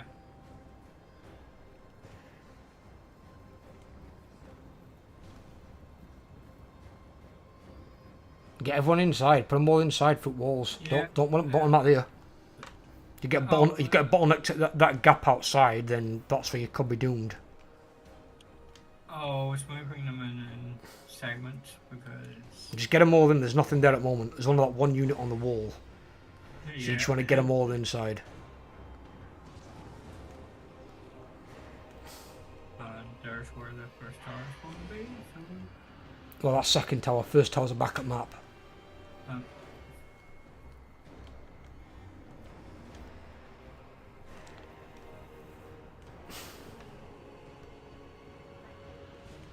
And that thing's on the wall just having a wee munch. And it's on the zombies. I'd move your two flyers to where that tower is that's getting built. So when it's built, you can attack it straight away, rather than having to fly there and then attack it. So it saves time for your units being shot. Well, they are actually told to go that way, it's just You've got to keep an eye on things in sieges. Sieges don't work very well at the moment. Well, then again, sieges never work very well, to be fair.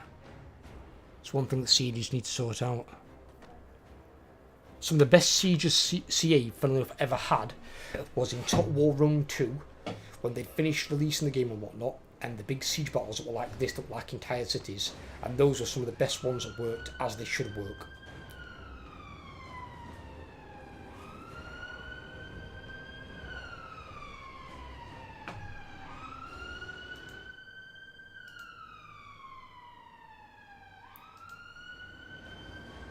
What's this?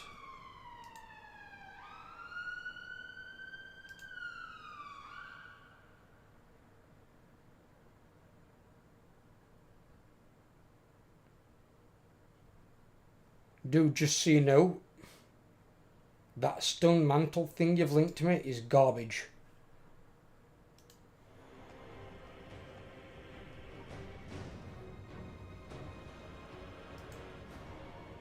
Overlord.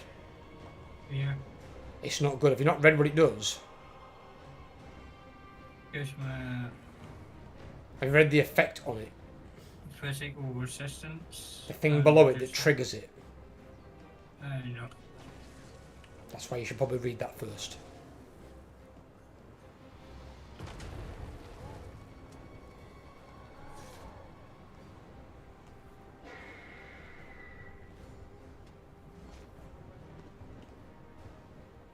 So I have some armour like that on Zartan.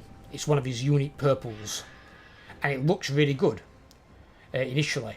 And it can give him up to like a 30% ward save. Now obviously normally why would you have a 30% ward save? That's really, really high for any character. You'd normally get like 10 or 15 and that's plenty.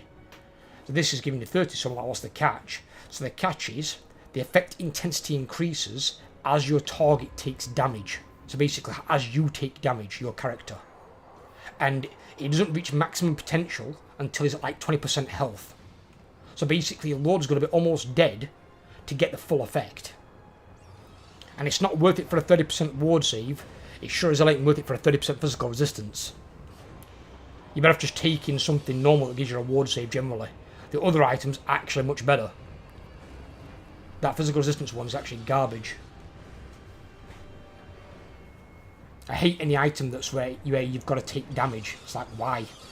Get that out of the game, CE. Nobody asked for it, nobody wants it. It's a bad way to use an item. For entities dying around them, that's fine. For them killing entities, that's also fine. There is one more that I've heard, I forgot what they were. I think it's like enemies breaking from combat or something. That one's a bit weird to try and trigger in some cases. But it's still better than the unit having to take damage. Because that means units got to basically almost die to get the effect. It's like, what? So just give it one of the other effects and probably halve the physical resistance by 50%. Make it 15% and make it 15% on the ward save. And then just have it where you build it up through killing things instead. So much better. And then at least it forces you to put your Lord into combat, try and engage, try and actually do some damage or something.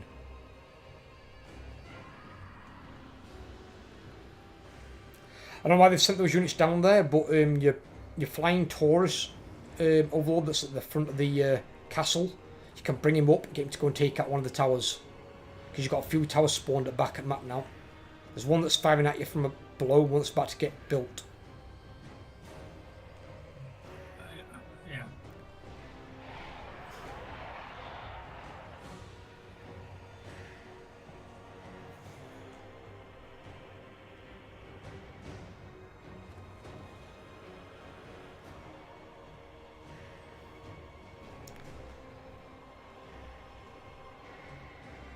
There we go. I wonder when you were going to move it. As you see it. You've also left your hero behind, your bull centaur hero dude.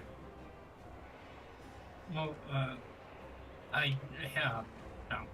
You've got a unit of 3 units of Infernal Guard in middle of capture point that aren't helping that Taurus that's getting its ass kicked by 3 units. 1 second. What? That's why you can pause it, buddy. Right here, you've got these.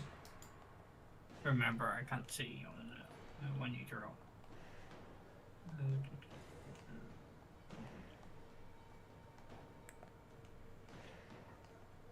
It's in the middle near that fountain with that creepy Yeah. ass statue, where the fuck it is. Looks like death. The wings. It's a vampire, actually.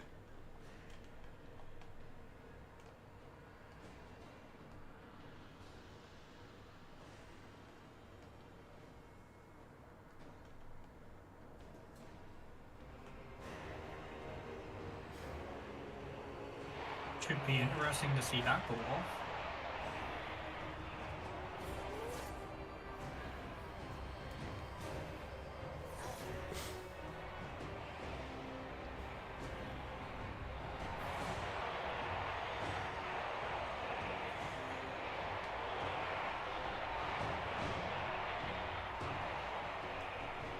You've got another tower up, by the way. I'm not sure if you sent somebody for it. Yeah, I sent some. Is that the Taurus coming for it, is it? Yeah. You've also got that tower that you destroyed with that Taurus that's in the middle, fighting. About to be rebuilt in 40 seconds. So you might want to get him out, come back, get him in the air, and then he can re-destroy it.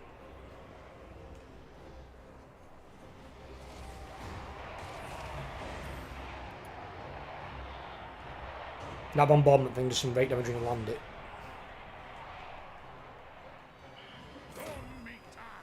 You've got some units on the other side at bridge that are doing Jackal. Including your lord that's like 10 mile away. I've told the Lord to move, but it's just every time I'm go back and forth. It's sieges, dude. Sieges are weird. Sometimes you give a unit an order and it'll decide not to do it. You've got to like really baby them, like make sure they actually go there. Physically watch them move. When they start moving, then it should be okay. If they don't physically move, you've got to keep clicking to get them to fucking move.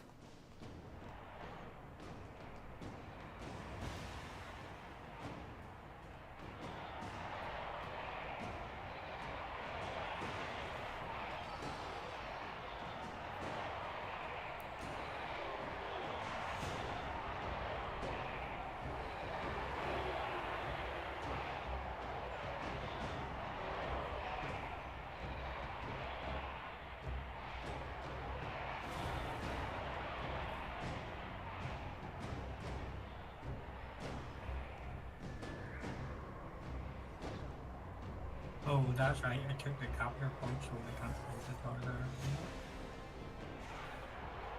I mean, yeah, personally, I would have put all your bull centaurs into combat. You don't need them all there. I'd have got some breaking through and going around for the capture points now, because your flyers can't capture them. So your bull centaurs being fast as fuck units can just run around and just capture them.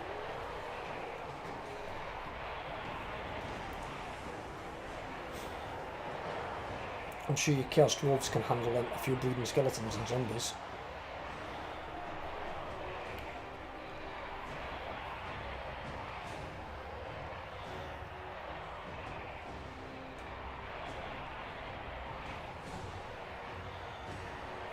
You might armor loss them anyway, I think.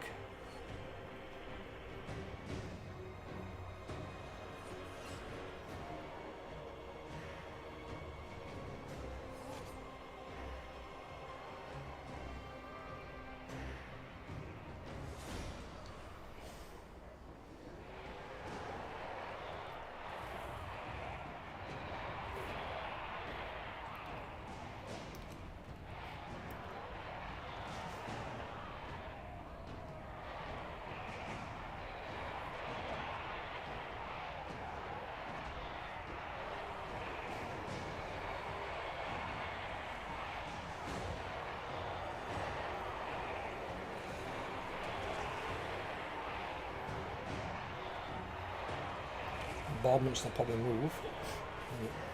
Oh, never mind, not in time. The damage from that thing.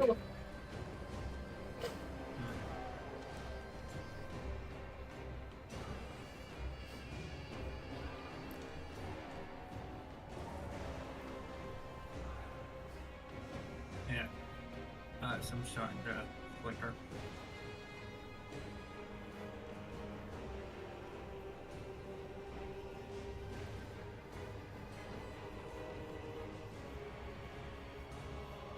We must have something that's unbreakable.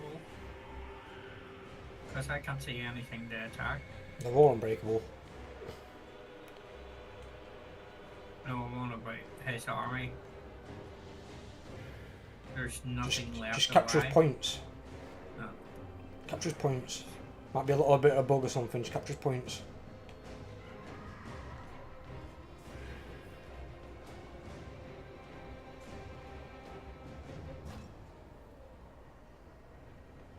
Ideally all his points, no one's moving.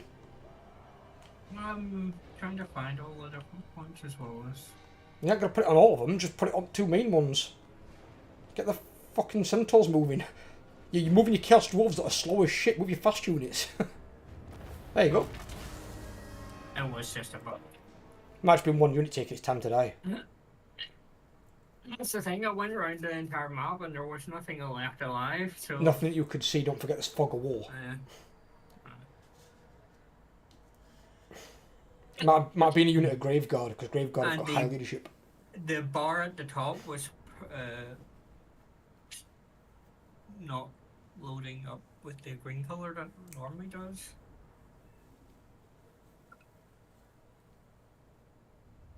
What? You know that the bar at the top that changes every time we kill something of theirs? Yeah. It wasn't changing at all. The bar was completely green. For me it was completely red. Oh right, probably just a minor graphical bug then or something. I'll submit it anyway.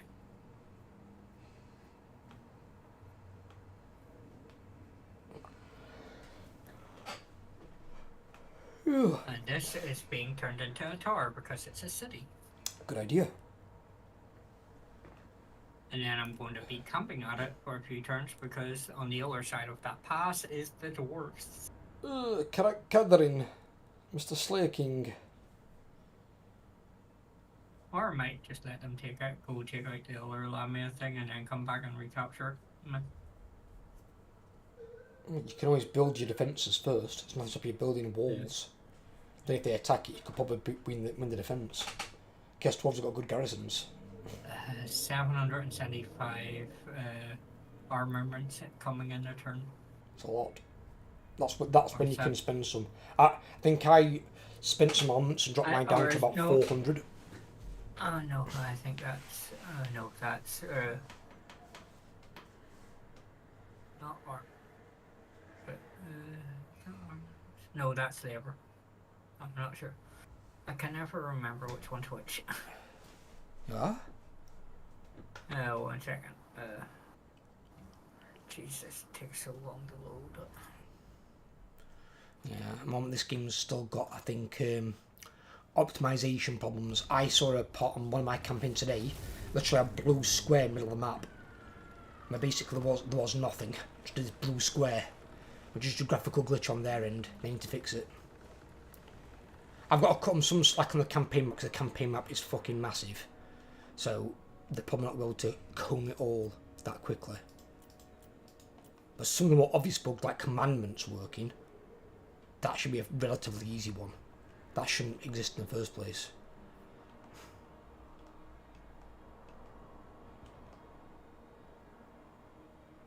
Take off the talisman.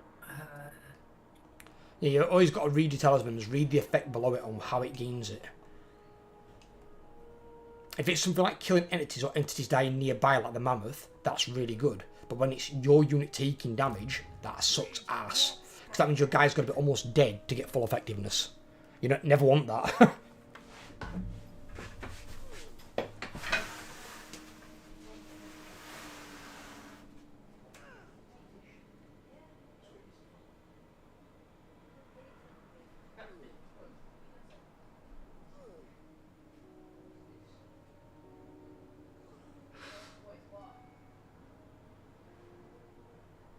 Oh, that's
just save and enter. Still there?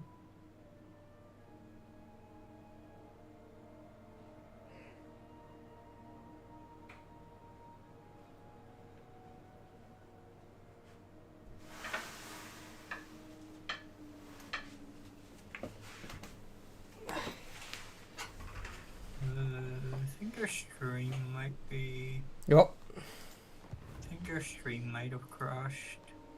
Really? Oh no, it was just buffering. Alright. You see, it's not saying I've dropped any frames. Mm. It's all good on my end. Oh, I've saved and then turned right away. Warlock engineer. Right, I need to do my attack, don't I? Oh, I forgot you had an attack to do. Of course you did. Of course you did. Actually, no, it didn't. You haven't let me click enter, and that's why.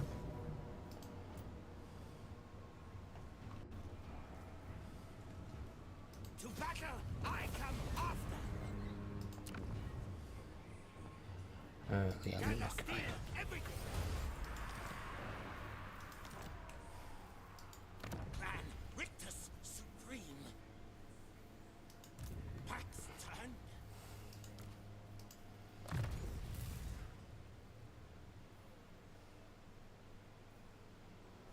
Don't need those.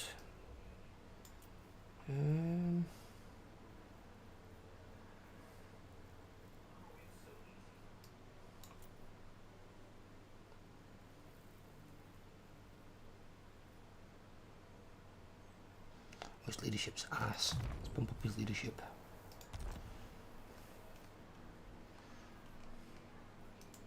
Night raid. What was that other one that I got there? That's it. 1 second. Let's take a look at Gold Tooth. High chieftain. I suppose they'll be bloody. They're probably all what you would call it. What? Encampments.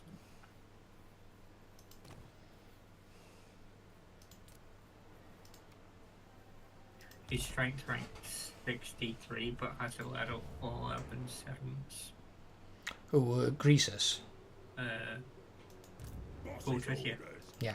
I've got to go to war with him at some point because I have this encampment in my area now raiding me for God knows how many turns. But I've not been able to send an army that way. Well, that's handy because I have to take out Highland Rock if I want to complete this province of mine. That does me. But wait till I. Well, I don't want to go to war with him yet either. I've got to deal with Imric Yeah. first. Imric's my Yeah. bigger concern. I also have to check to see where all his other. So if you do declare war on him, do not pull me in. I will declare war on him when I'm good and ready. Oh, when you're ready, I will do it then. I might be able to. So I've got to fight on that side. I've got to fight both Greasus Goldtooth and Helman Ghost. So I need to make sure both my armies are ready, and I've got to recruit my second army first yet. I still haven't recruited my second army properly yet. It's just Yeah, I a bunch haven't of laborers. Same here. I've just got sleeves. Skiven sleeves. I have the other time of sleep. Orcs. You know, the green skin ones, yes.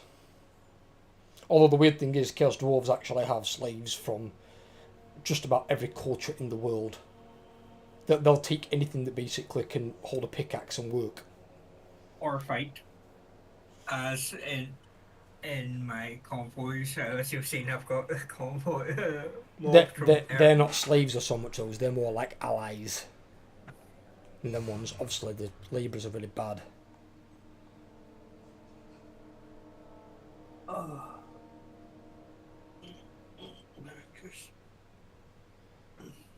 Get up. Chances are Lamy will try and get another peace treaty with me this turn. Yeah, don't offer them a peace treaty. No, they've been doing it every other turn, so Just kill them. they've only one settlement there. Which I'm Well, going for next. I've got to take one next turn, and then Imric's only got one left.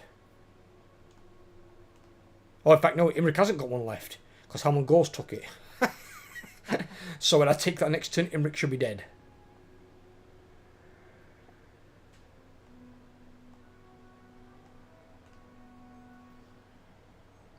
We make claw packs, yes. Archeon, what do you want? Trade agreement, yes, brother. Would you like something else? Would you like non-aggression? Can I give you some money? I'll pay him a few grand for that, why not? I've got non-aggression and trade. I paid him rather than him paying me, but I'd rather get both. If I get non-aggression with Archeon, he won't break it. Oh, defensive alliance. Yes, please. The fecundities. Hey.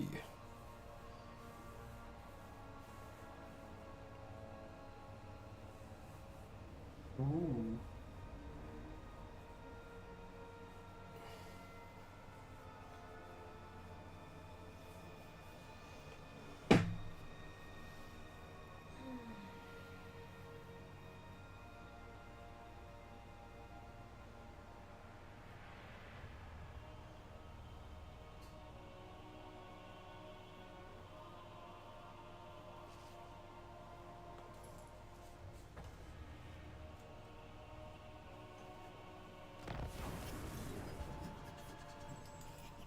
Falcon Grudge Bearers laying in ambush down there.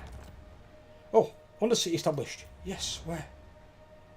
Yes, under the what else?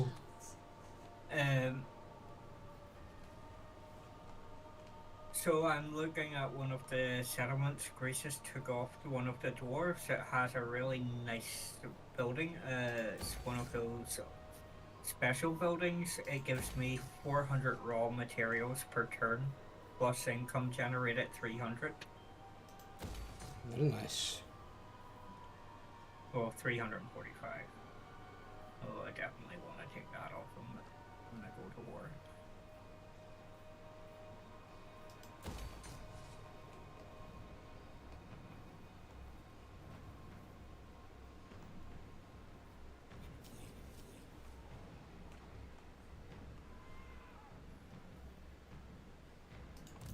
Where? Move chaos.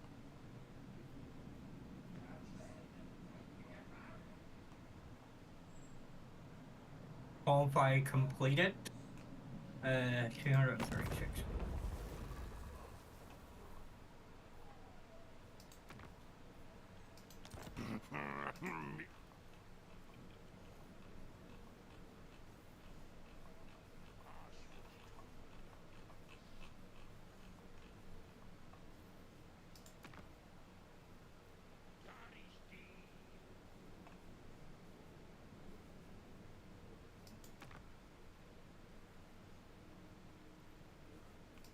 You think to parley? Why bother with words? I know what you need. You have a proposal, yes? Good. I do so hate murderous rage before you. My coming plagues will spare. Holy shit, I want to get that one when we get up to the next tier.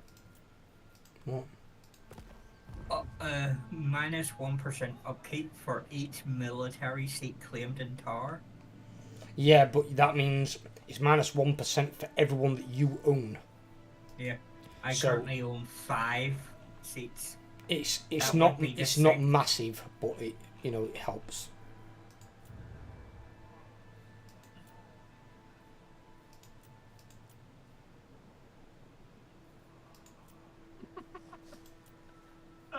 That's quite funny. Field Marshal spawns a temporary army of hobgoblins when sacking enemy settlements. That's like something that a Scarbrands, apart from rather than it being a blood host, you get that. But that's Of course, the Oh my chances God. of me actually sacking something.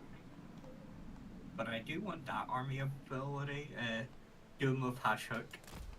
Fight Warpstone soon. Causes major magical and fire damage. Strong versus.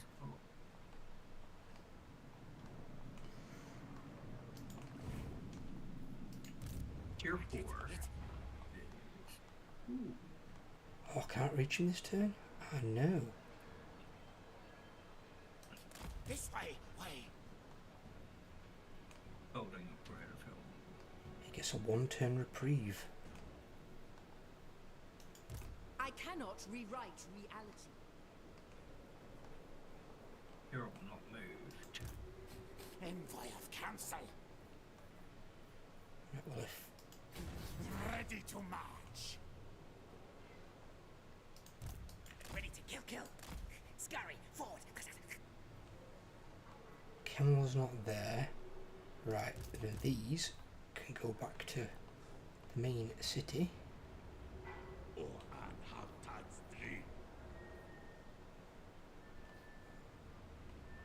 And they can go and recruit their army. Let's tails move.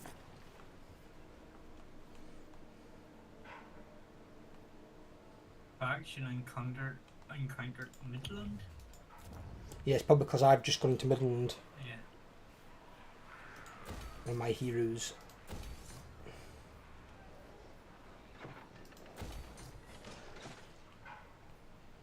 He's over there doing things. Fuck, I'll get rid of that thing. I'm gonna kill that fucking ogre. So interesting one. I was right. You get the all the rewards straight away, and then it takes 5 turns before you can send him out again. Look at that. You know the convoy. It reached its destination, but I got the rewards straight away. I don't have to wait for him to return to the capital to get it. No, you don't. But obviously, as he's returning to the capital, he can still be attacked en route. He doesn't teleport from where he was to back to where you are. And it even says, if you look on your convoy thing, it'll say turns remaining to the capital, to return to the capital. Yeah. It'll tell you on it, and he'll be leapfrogging his way back. Should be okay anyway. Many kills today. See diplomacy. Scurry. Yeah.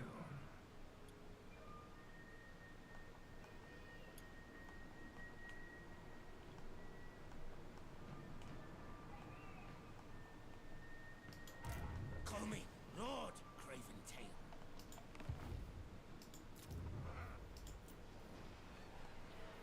I'm good. In 2 turns, I get perfect figure for those centaurs. Yeah, that'll be badass for them. That basically makes them kind of like a monstrous cavalry version of Grail Knights and Grail Guardians. Because they get perfect vigour. And these things get murderous charge as well with the manufacturing. Grail Guardians can be disgusting as well. You know, they can get a, I think it's 18% ward save. So they can have 18% ward save and a 20% physical resistance, as well as having 100 to 125 armour. They are busted as cavalry, but that's probably why they're like 400 a unit. So expensive.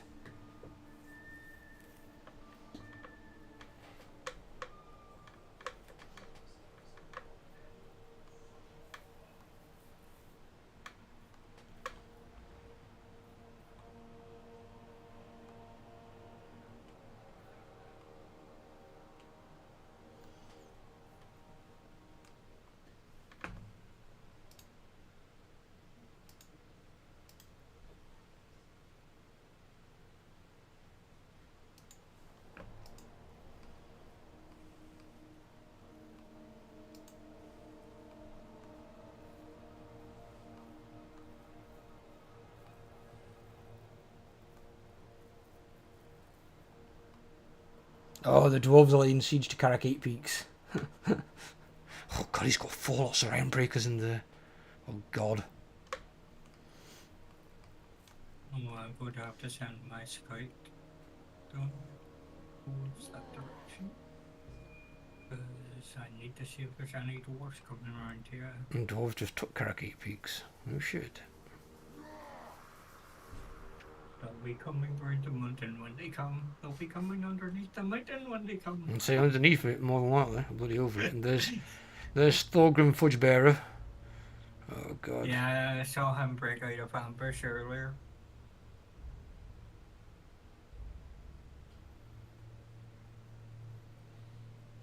His armor's actually not that impressive. The other guy's got a stronger armor.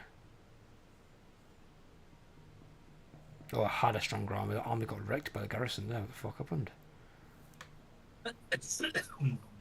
Whenever I see range units though in their armies, I like that. Makes me happy. I'm designed to counter range units so hard.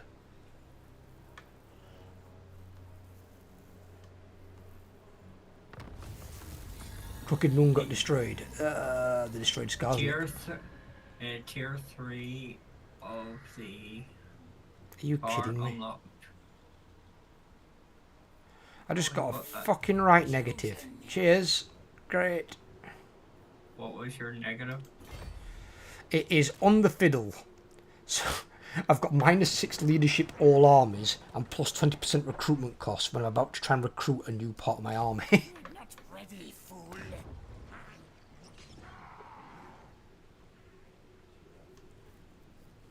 Madness.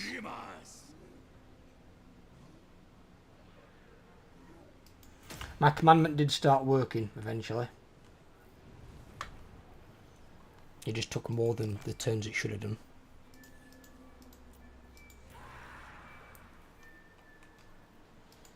Can wipe out Imric this turn. And get rid of fucking him.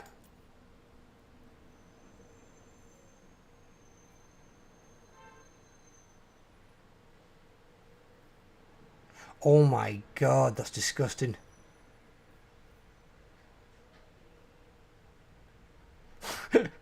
Get a load of this one, right? My hero's got an ability called Sapper. 15% speed for all missile units. Because the Doom Wheels can fire warp lightning from the front, they class it as a missile unit, so they get 15% speed increase. I'll take that. Let's make the already fast Doom Wheels faster. I leave my musk here. I will be needing help with this next thing. So it's Fire. going to be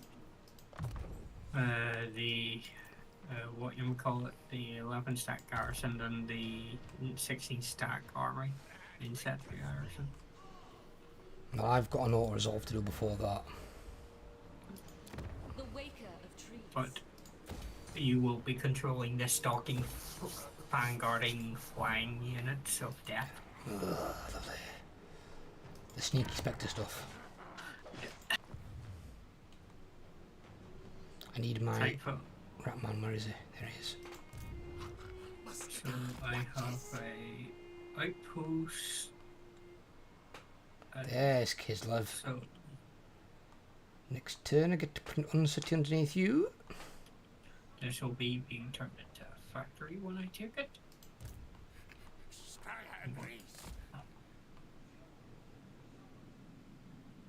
Oh, no, they ruined the Lowlawn Forest. Why? Thought I made a good thing.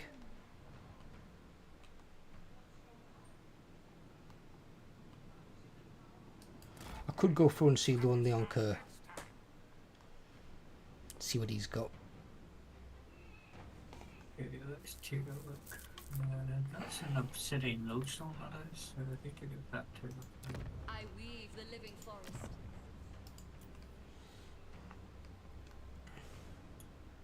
Let's fuse those two items together. Ooh, new weapon.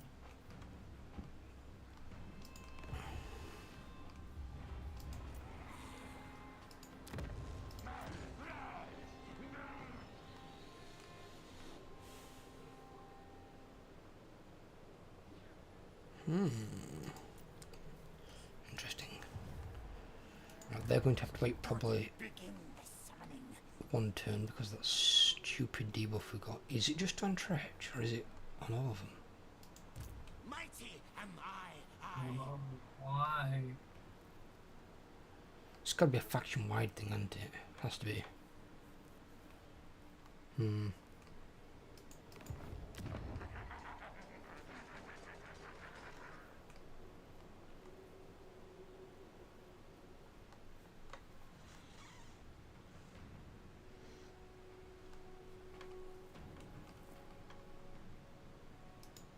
Tretch, craven tail.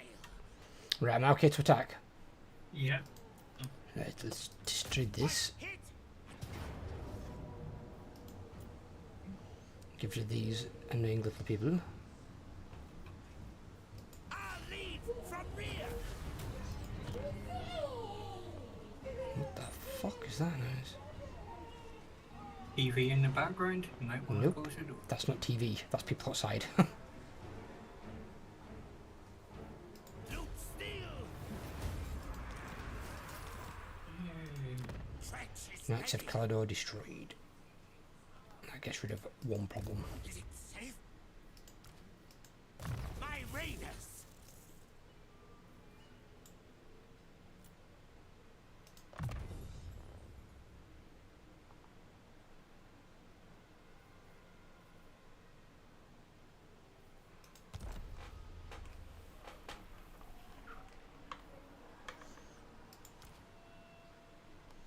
Whoa, what the fuck?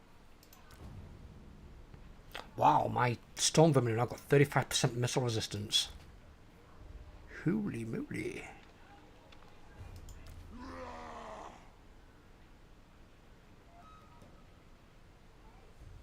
That's weird. Okay. Any more turns till that building's bloody finished.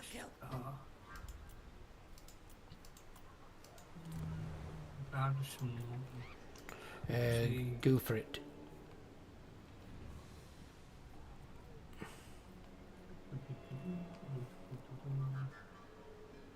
Astrogath Arax. Oh, never mind. It's an auto resolve. I All thought right. it was going to.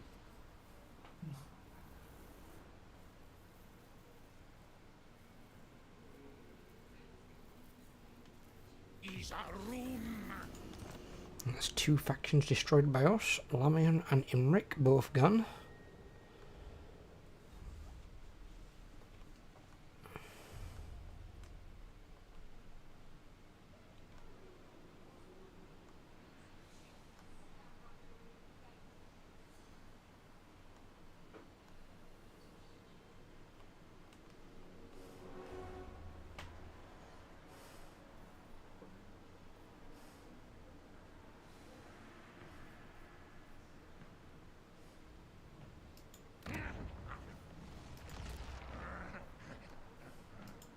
Be sneaky.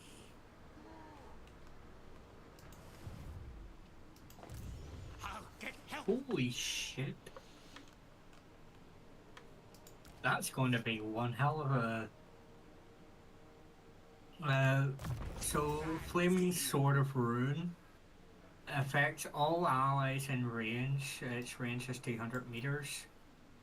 No, Effect that's the range- cast range. Cast range 200 meters. Effect range 35 meters.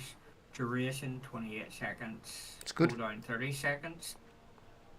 Imbuement, flaming attacks, imbuement, magical attacks, and base weapon and base missile damage, 30 and 25%. Mm-hmm. It's always been there in Lore of Fire. And then Ash Storm, which hexes an area and gives him plus 20% weakness to fire.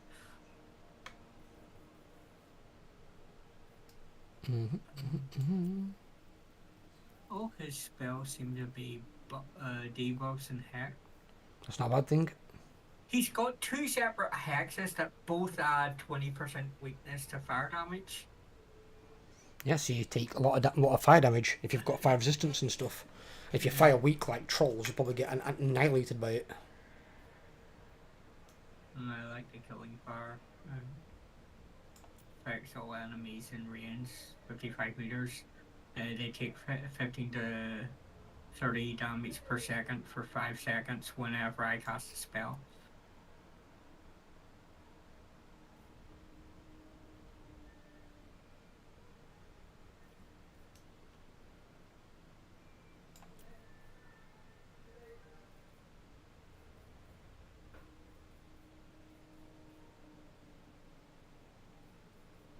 Skill points 2, so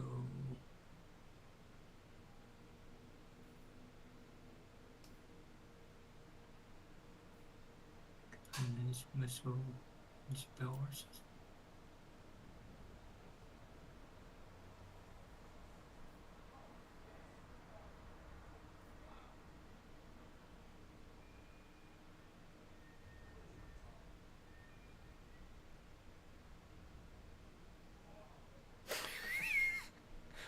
There's a hell pit abomination called the Thing Thing. It's a regiment renowned. The Thing Thing.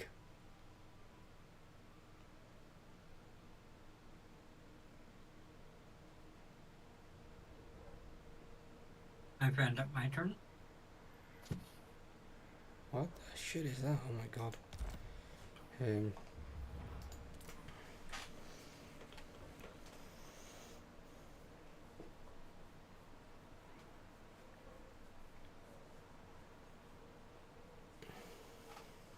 Able to auto-resolve those elf garrisons, but I take way too much damage.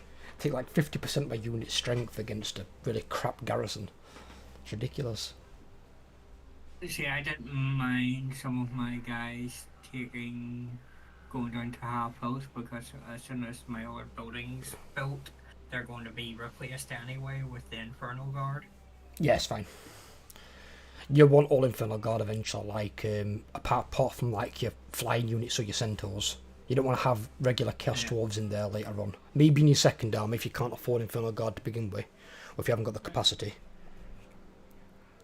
One of my ancillaries gives me minus 10% upkeep for Infernal Guard, so...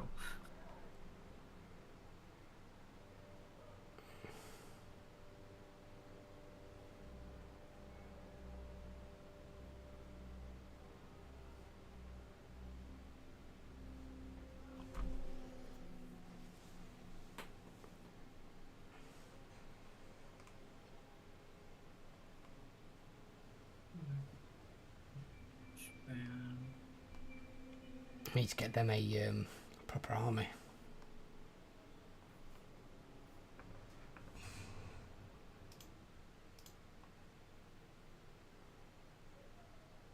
So if we do a 100 turn AI head start campaign for our next court one, who are you thinking? You thinking good guys, bad guys?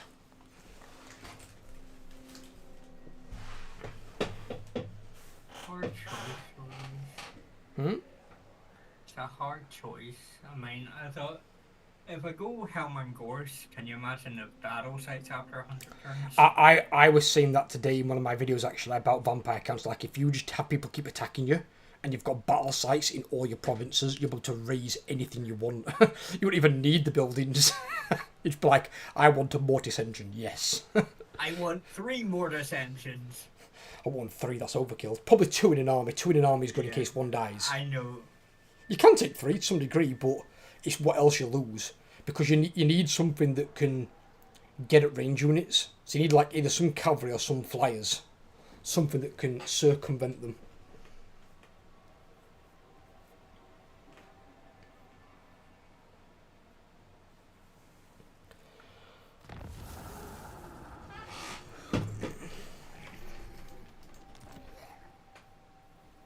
Although Helm and Ghost is in the same area we're in right now. I'd rather be somewhere else than right here. Yeah. I want to be in the exact same zone. Scream. I order scurry move. We'd be fighting all the same enemies again, won't we?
Oh my god. Income settlement buildings plus 10% faction wide when on map from defeating Drazowath the Ashen.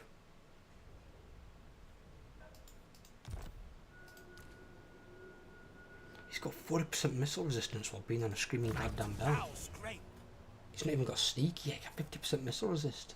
Oh my god. It's insane.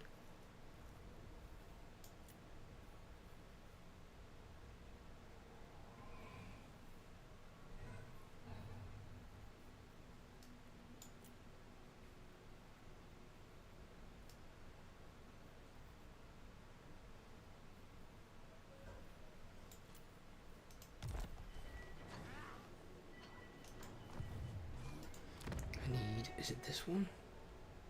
It'll be that one when I need one turn to go by, don't I? Oh, I can put that guy into Kislev. Yes. Put the thing into Kislev. Thing. Established a Warlock laboratory.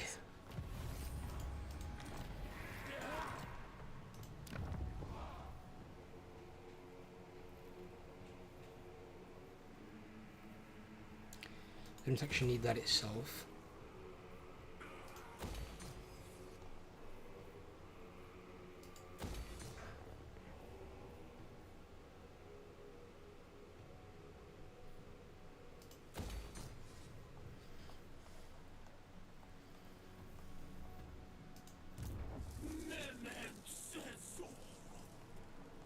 Tretch. At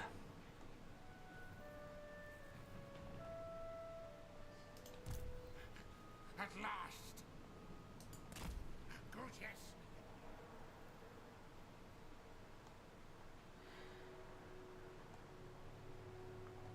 You alright, Babs? Yeah, Nasty. What's up? trying to work out this shit. You, the master fableer, stuck on Fable? I don't believe it. No, it's not that. It's I'm working out the fucking mileages on these things. Mileages? What'd you do? Get a sports car in the game? No, there's a mileage comparison from place to place. I was just working it out because I was curious. Death Master at your Mileage for what, per se, my darling? Entire map Oh, like how far you've walked and stuff? kind of thing, yeah. Alright. I think from my mileage gauge, I'm just shy of about 600,000 miles total travelled. Get on. There was a mod they put on World of Warcraft at one point. Overlord, I might remember this one. In the main hub in Shadowlands, it was circular, and people would run around the outside of it, and they'd have a mod on how many laps they could do while running around it because they're waiting for things to do. It took nothing to do with the bulk of the time. And a lot of people would just put it on auto run, and sometimes the character would fall off the side of the building and die because you were basically in like the void. And they'd have laps for it. There was some guy, some Dutch about that had got like 10,000 plus laps or something around this building. I was like, Jesus, he must have had nothing to do, and yet he's there paying £15 a month for the game. It's like, ouch.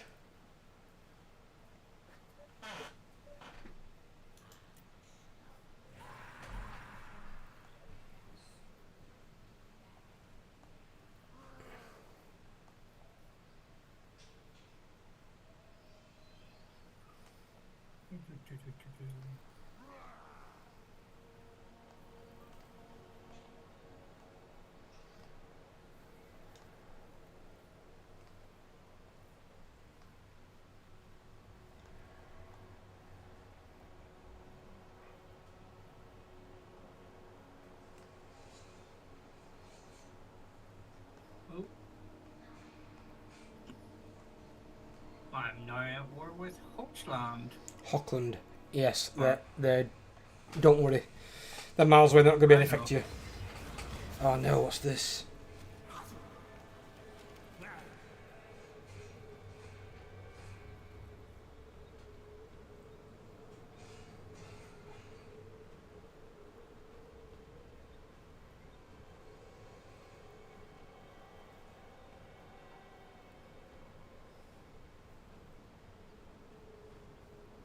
God damn it.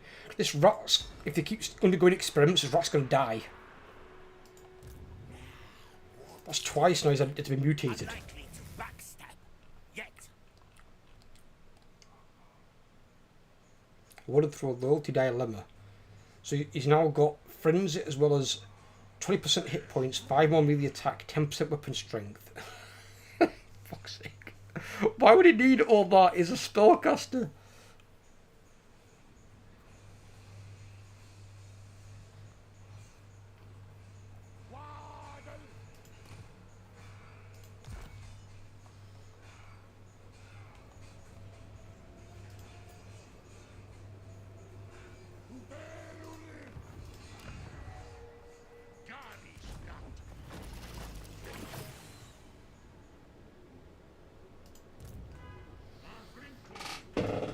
Right. Let's recruit some units.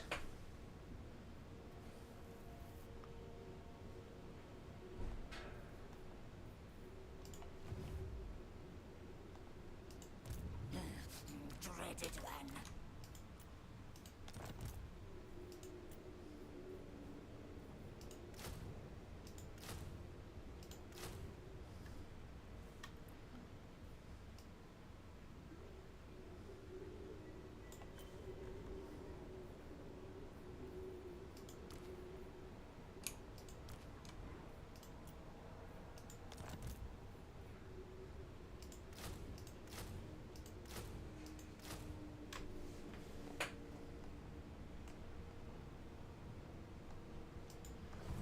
Recruit all those. Eesh, that's expensive.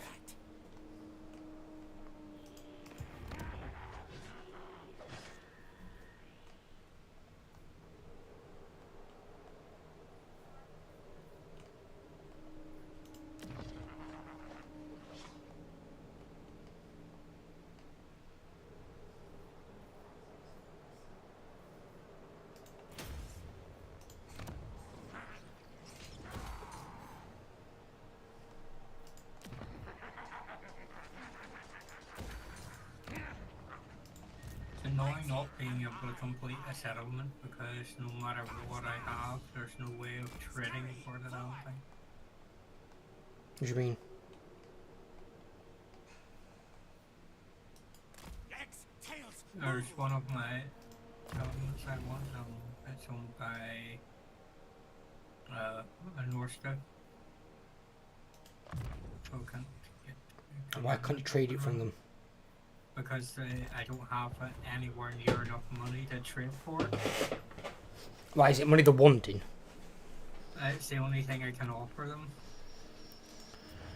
Can't get anything else with them, unfortunately. I just wait it out and see what happens, because if they get weaker and suddenly they need money, they might take less money, or if you become better friends, they might lower the price as well.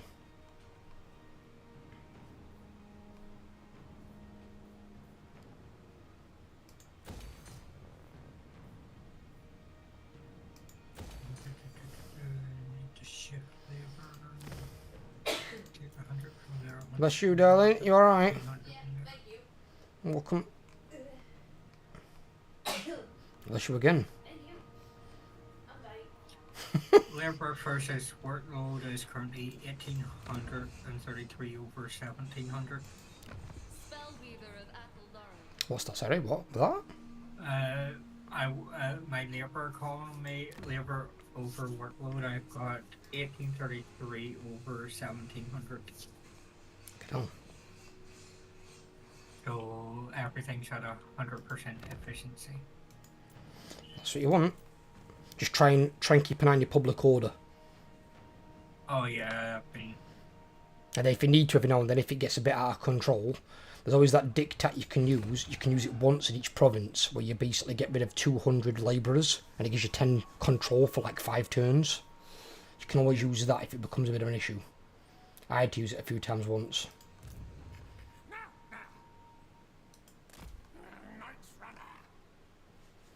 Because having lots of labourers is a good thing, but not if you get to an abundance where your public order's just tanking. Well, that's why I'm making sure that my labor is surrounded by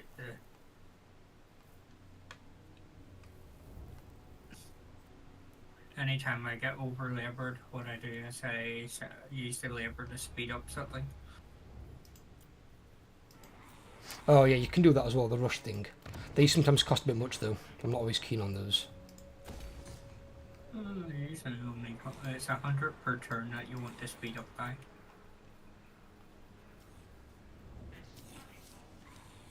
Oh, I found it my turn because there's nothing left for me to do. Just have a look, buddy. Okay, now somebody likes using the horn. Do you hear that? Yeah. Some knobhead parked at the light, just honking his horn. 300.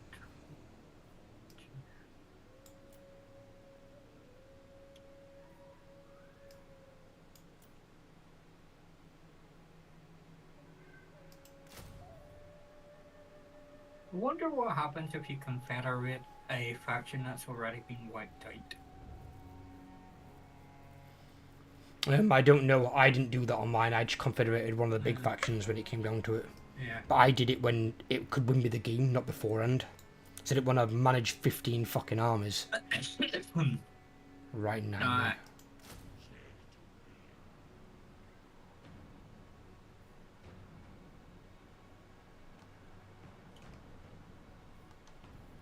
These are... what do they normally give then? Oh, it's the same damage, okay. Fair enough. Objectives. It's me to save, isn't it? Yes. Oh, it would be me because it's an odd number. But... I'll save it. Okay. I didn't know why. Let me save it. On the plus side, I'm about halfway through my short victory campaign because I destroyed the 2 factions I needed to destroy, and the rest is just looting and sacking settlements. Pretty much same as me. I've destroyed Moon Howlers, destroyed Knights of Caledor, and I've got 13 out of 30 for settlements. And it reduced short campaign for me is major relic missions become available. Yeah, I had a look at those. I don't know what those things entail because they don't seem amazing. Unless it's something to do with the convoys. But they get something very unique at least. That's what I'd like to see CA start doing. You know, for these short and long campaign victory conditions. Rather than just giving like plus 10 wins of magic or plus 3 to recruit ranks for your heroes. Or plus 10 to recruit rank for your lord. Give something more unique to each faction. Have like unique benefits. So like Skaven could have plus 10 food per turn globally. It's something unique to the Skaven. Something weird like that.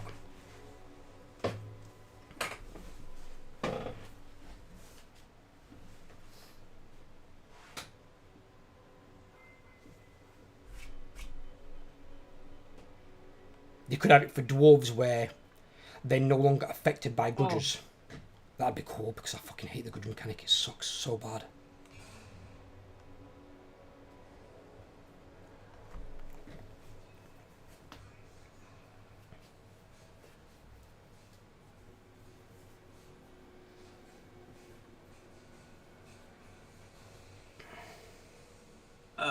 You get 3 quest battles to fight for 3 legendary items. That's it, yeah, I remember it. I've got it on my thing. But I think I looked at the items and the items weren't amazing. One of them was good, the other 2 were bad. Yeah, it's different for each of the legendary dwarves though.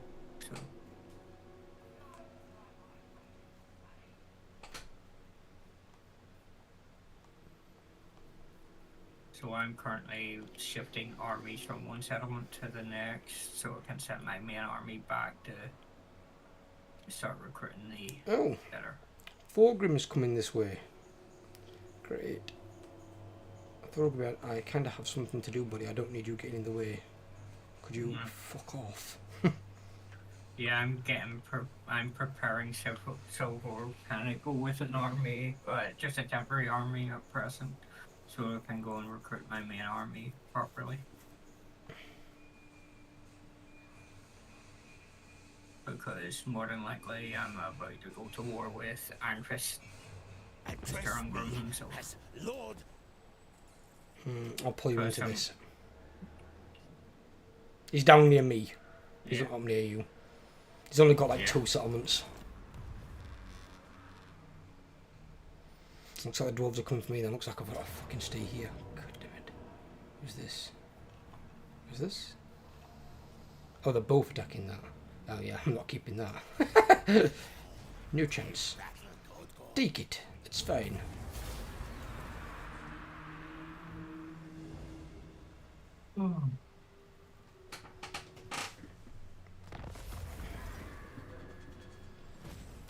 Ooh. Hey, if I spend the cargo I got last turn, I get a black dragon. Sneak. Tretch, craven tail. Last turn they give me 100 cargo. This turn I can spend that 100 cargo to get a black dragon in my convoy. Yeah, I never take the thingies. I keep my cargo. Seek target.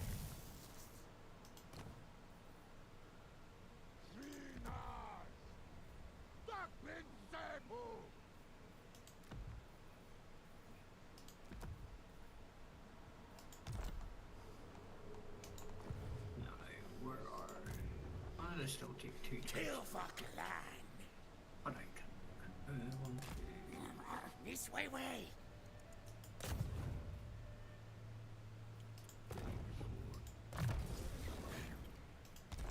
Death missing.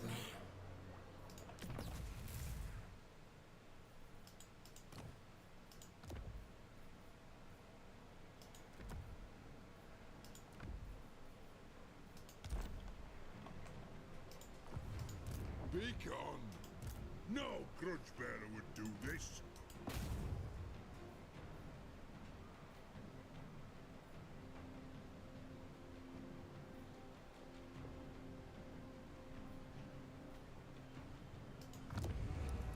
And good something to kill in.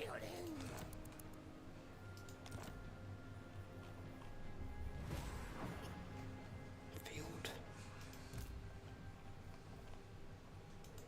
Doom decay. They're going to take another 2 turns.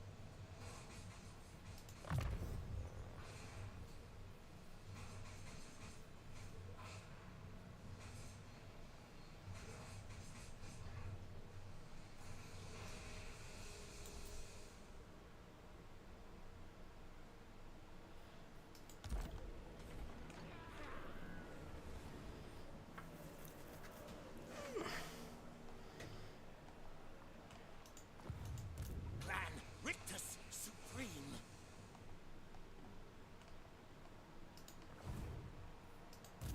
Unseen killer.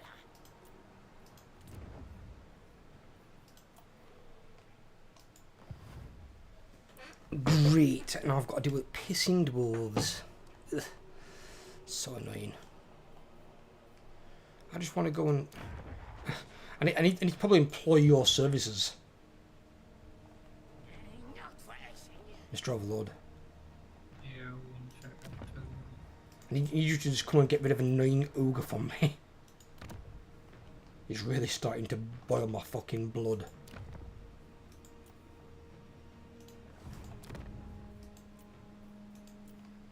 So I know you said you want to take something off the ogre anyway. Yeah, war breaks, is it though? Right. Obviously, if you're able to. If you're not able to, then don't worry Circle about it. on the map. I'll circle it. Give me a second. So you see there by sentinels. Oh god, never mind. Never mind. Either someone else destroyed it or he abandoned the encampment.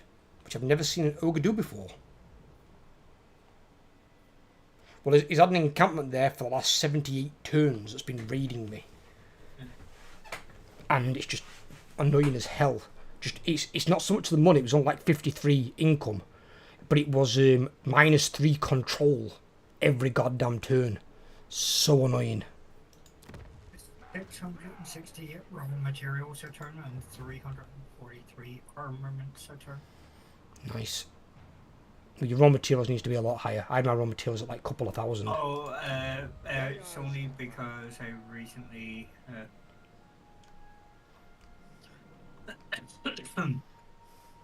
moved around some of them to do other stuff. This guy.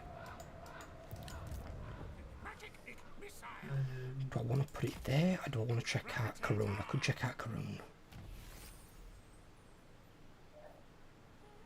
He starts with... Oh, this guy starts with a hell cannon.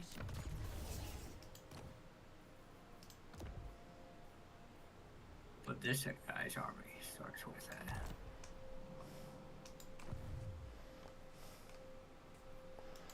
Look, my capacity is now on that.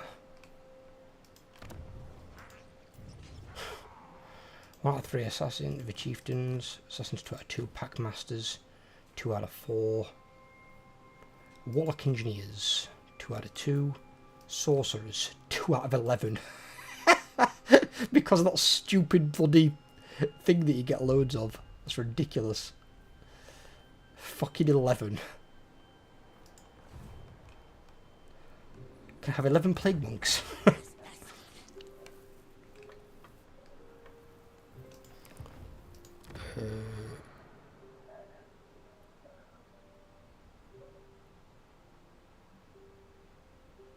No, it's not, that's fine. Okay.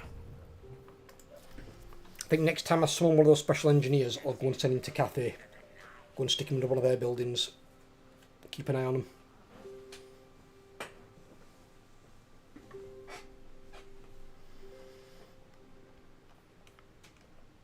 I might be having a fight next turn though with Ungrim Iron Fist. Really? Because he's over here. No, sorry, Ungrim Thorgrim. Other one. I was about to say, unless there's two of them on the map, that's a scary thought. Well, we've had that before with Grimgor. Remember that bug? Yeah. Yeah. Fucking 2 Grimgor Iron Hydra. I was like, what the fuck's going on here? He's cloned himself. He's a genius. He's playing League of Legends and he's... He was doing a Moth Gideon. Yeah.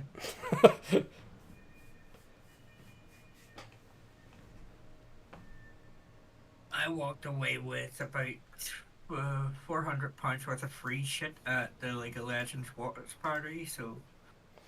What did you just do? Just get it for green through the doors? They had competitions. I mean, there was a scavenger hunt, and as soon as it was an 8-letter word, and as soon as I got the first 3 letters, I knew what the word was. What was the word? Champion. So, what would that mean by they're going to hide it? Basically, they had little pictures of different champions with letters on them around the area, and you had to go find them. And I got a C, a C, an N, and an A, and from here I got champion. There you go, champion. The jacket was everyone's name got put into a hat, and they pulled out name at the end. Right, he just got a load of those, which is good. That's beefed his army up considerably. But we need some of these things. If I get rid of 3 for the time being. And I have 2 of those. And 1 of those. That's another 1,000 in just those 3 units, Jesus. We'll do that for the time being.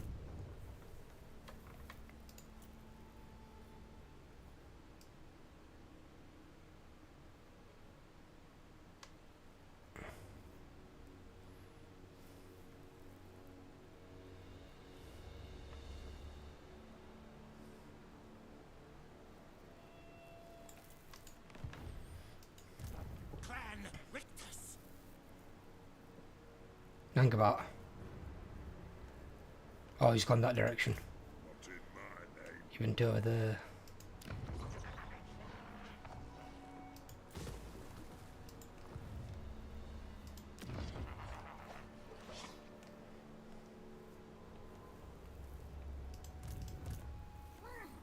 Slag things.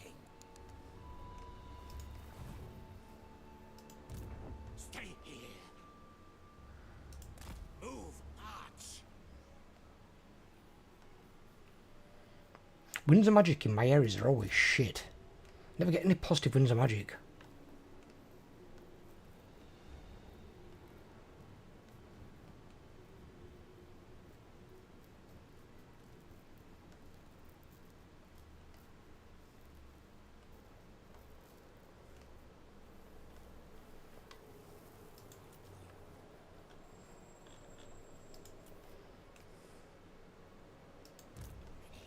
Soon kill. But at the moment, Helm and Ghost isn't doing anything, so... At least I can take advantage of that fact.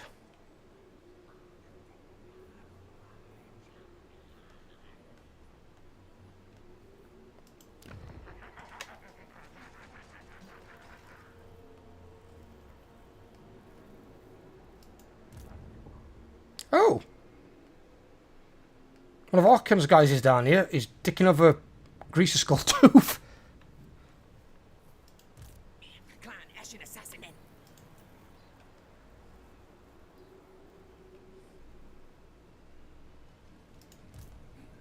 The council's voice. They only got 2 settlements. Let me check. 3. One right. Oh, they've got 3 now. They took one off of me, yeah. He's got 19. He's got 20, but he's only strength rank 7. But he's got 19, but he's strength rank 1. How the fuck does that work?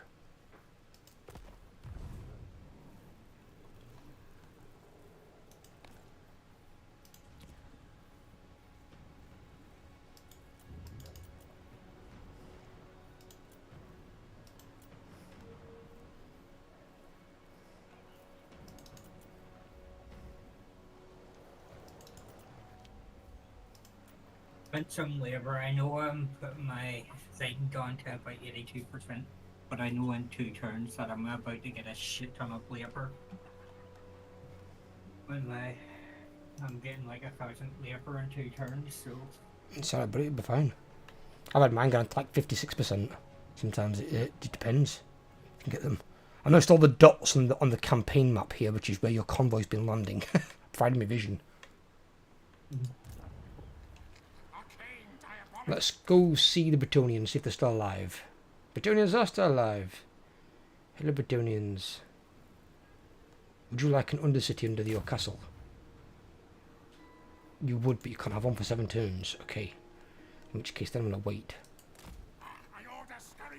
I forgot it's one every 7 turns. Oh, it's because that special guy did one. I might go and stick one under Lothern. Just fuck the high elves here. Have a fucking undercity, you bastards. I need to get to 300 conquer bonus.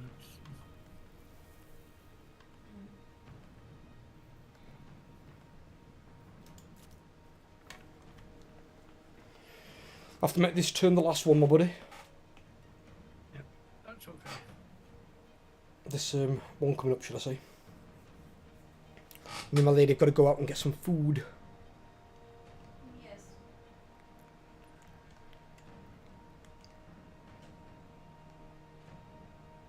Speaking of which, did they deliver the food the next day that you ordered? No, she did get it cancelled. And she got the money refunded. Then I tried to order one, and then mine had got cancelled because they said they have no drivers left to deliver. And I was like, okay, fine. And then I ordered from another place. We eventually got some food. It's only because she ordered food so late. You can't order food that late round here. You've got to order it by like no later than 10, because the kitchens might be open till like 11 at most, and then some will close. Usually it's better to order like between 8 and half 9. That's the thing about living in the city centre over here. Most places are open to 2-3 o'clock in the morning. Some places are open that late, but a lot of them, I'd say probably 7 out of 10 close by 11 o'clock. So like they probably got an hour closed down for like cleaning the kitchen till midnight, and then they're home. But there are some that stay open till 2 or 3, but they're not always the best places to go to. Usually the best ones are the ones that do close a bit earlier. So if you order your food between like 8 and half 9, then at least you're guaranteed to get it if the kitchen's going to be open. I'm lucky because anywhere that I want to eat from, if they aren't taking deliveries or fully booked, I can just walk. We've got some we can walk to as well, that's one of our benefits, but obviously some of those might also be closed.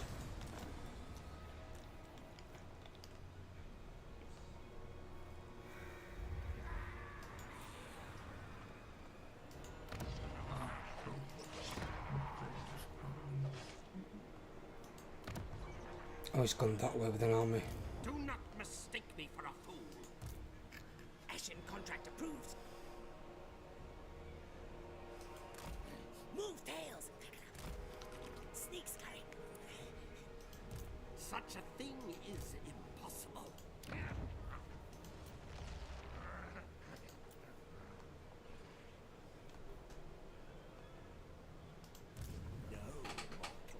No, I won't take my city. It's not strong enough.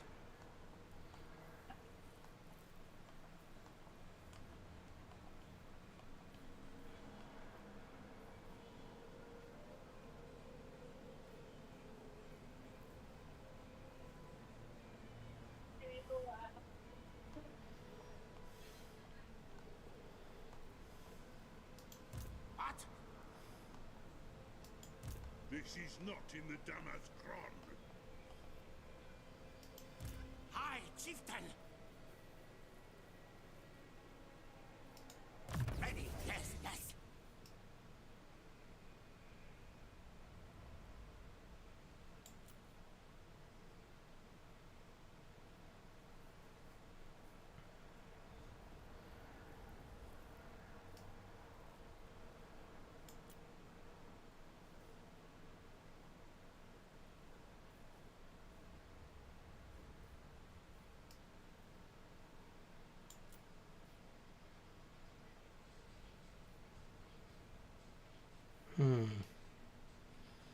Okay.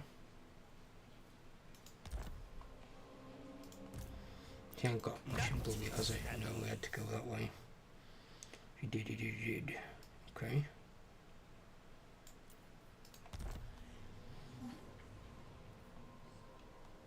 It's got a lot better units now, though.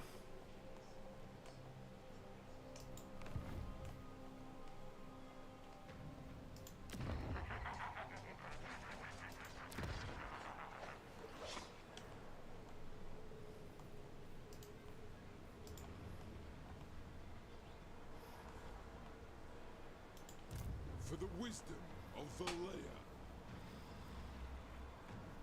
These dwarves might be annoying. Just die.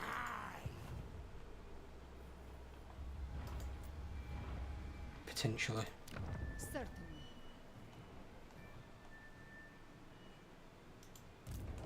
Zarina Catherine sat inside. No, she's been beaten by Azazel and given the gift of Slanesh. She's providing him with stuff, and she's got a debuff. 25, what is it? Souls per turn given to faction? Souls, apparently. They get souls from that? By the light of the Luandianker.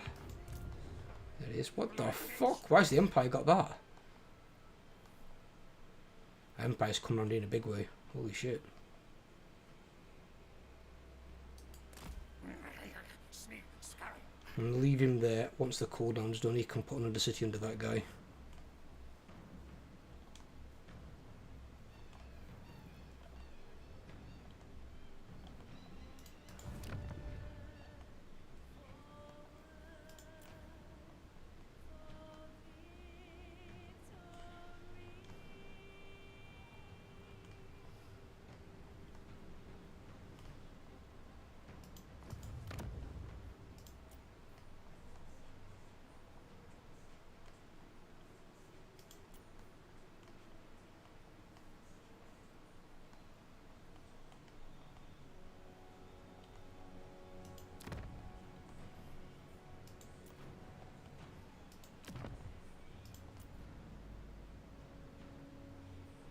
Undercities galore. I've saved anyway. Yeah, I saw it. Right, it's fine. We can resume here next time. Looks like I'm about to get in some fucking good fights with dwarves. Because there's 2 reasonable armies. That one's got 3 Iron Drakes in it. It's a bit concerning. And then I've got Thorgrim's army. Thorgrim's army is not as much of a concern. It's got 1 Iron Drake.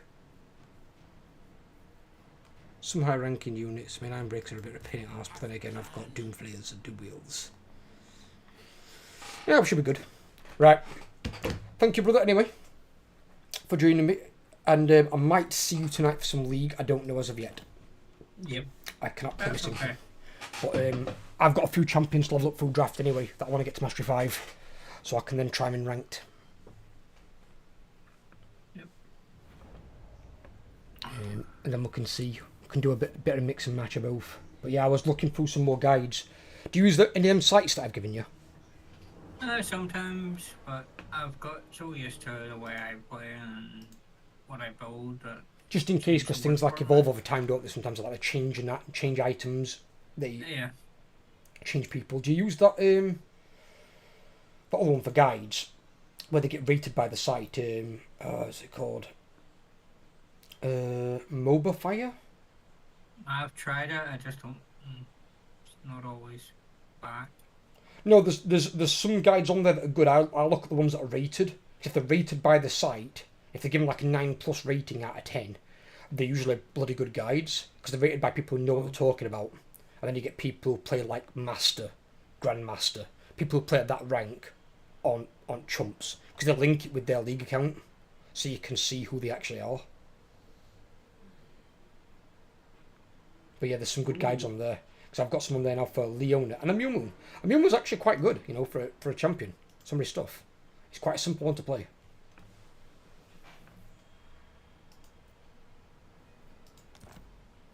Obviously, stuns only his ult, isn't it? Oh, they've announced a few